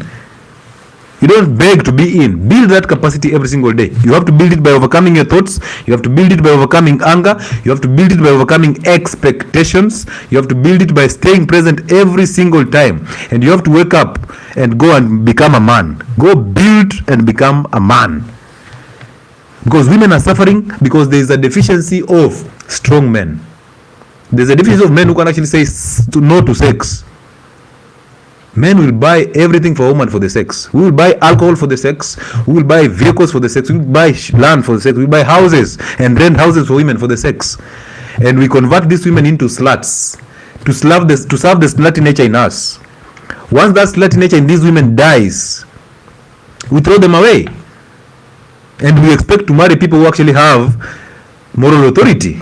But again, these women are getting zero moral authority from the homes. Their fathers were absent. Their fathers were weak, and they are still weak. So therefore, your daughters are out here. When they are busy here today saying kunyonga mia, it is not their fault. They don't even know what they are doing. Their fathers failed them. Their mothers failed them. And their fathers and their mothers is not even their fault. They were also failed by their parents. So that thing that you people call generational curse has to end now, and it ends with you. So I wish you well. Go and do better. Now, I'll give you some assignments for the week so that you, as you go through this weekend and next week, if God gives you the grace, you can actually do this. Number one, if those phones of yours got missing, are you going to be better? If somebody snatched that phone from you, or if you never listen to the music the whole week, next week you decide I'm not going to listen to any music, will you die? If you turn off that television, if you don't watch World Cup, are you going to die? If you stay in silence and you decide, you know what, this week I'm only going to answer when I'm asked, I'm not going to actually be involved in useless gossip, will you die? If you decide I'm not going to watch any news this week, are you going to die? The answer is you're not going to die. So starting this weekend, take about 3 to 6 hours to do a phone fast. Just put your phone away from you and get off the dopamine. 3 to 6 hours, get off the dopamine. That is assignment number 1. At least make sure, at least in a day you have 3 to 6 hours. Not in a day, let's say just one day in a week. 3 to 6 hours of no phone, no calls, no text messages, no internet. Just turn off the phone and put it away. Or put it on D&D and put it away totally. So that you start knowing how to enjoy your own company. That is number 1. Number 2, start paying attention to what is happening in your head. Take a whole 7 days without blaming anybody for anything. Even if it's worse, even if it's at your work and you know that you have a toxic boss, alright? Don't blame anybody. However bad it looks, don't blame anybody. Just be quiet. Just be quiet and try to find out if in this situation you actually played a role. Okay? So I want you to always take responsibility. If any case, take the blame. Okay? The entire 7 days, just take the blame. You're not taking it because you're punishing yourself. You want to teach yourself to know that everything starts from within you before without. So before you attract a toxic boss, you are toxic. Alright, so I want you to take 6 to 7 days of paying attention to your thoughts and taking blame and responsibility on every single thing you're doing. See how you take back your power so fast. I know you're thinking this will be my boss is toxic. That woman, that HR, kwanza na hiyo mimba yake. That pregnancy makes her behave like a ghost. I can't stand her. No, you will stand her. You will stand that man. He's always asking for sex from me. Yes. Oh, he's gay. He behaves like gay. Yes. But you, in your head, are you not judging him? So are you better? You are worse. So therefore, start taking responsibility. Stick to that responsibility and take the blame all through. Even if you are not to blame, just take the blame and see how you take your power back. You will see how these people start aligning to you. It is interesting. Number 3, don't try to fix or attend to anybody. Don't fix your mother. Don't fix your father. Don't try to send money for validation. Don't fix your children. Fix you the entire 7 days. Fix you. If you can, face your parents or make a call, apologize to them, overcome them. Be intentional about staying present every single day. So you have 3 assignments this week, the entire week from today all the way to next week on Friday, if God gives you the grace. 1, 3 to 6 hours of a phone fast. No phones for 3 to 6 hours, one day in the entire 7 days. Number 2, pay attention to what is happening to your thoughts. Take responsibility and take the blame. Number 3, don't try to fix or attend to anybody. Those charities that you're doing, stop for at least 7 days. They will not die because you stop being charitable. You see that? So I wish you well, and I hope that God provides you the chance to know that every single time you think you're lonely, you're actually avoiding yourself. So in that loneliness, go through it, because there's no heaven without hell. I wish you well, and may God protect you, and we'll see you again if God gives us the grace. This was Identity Fridays with Uncle Chile, and I wish you well. Have a good night, have a good morning, and take care of yourselves.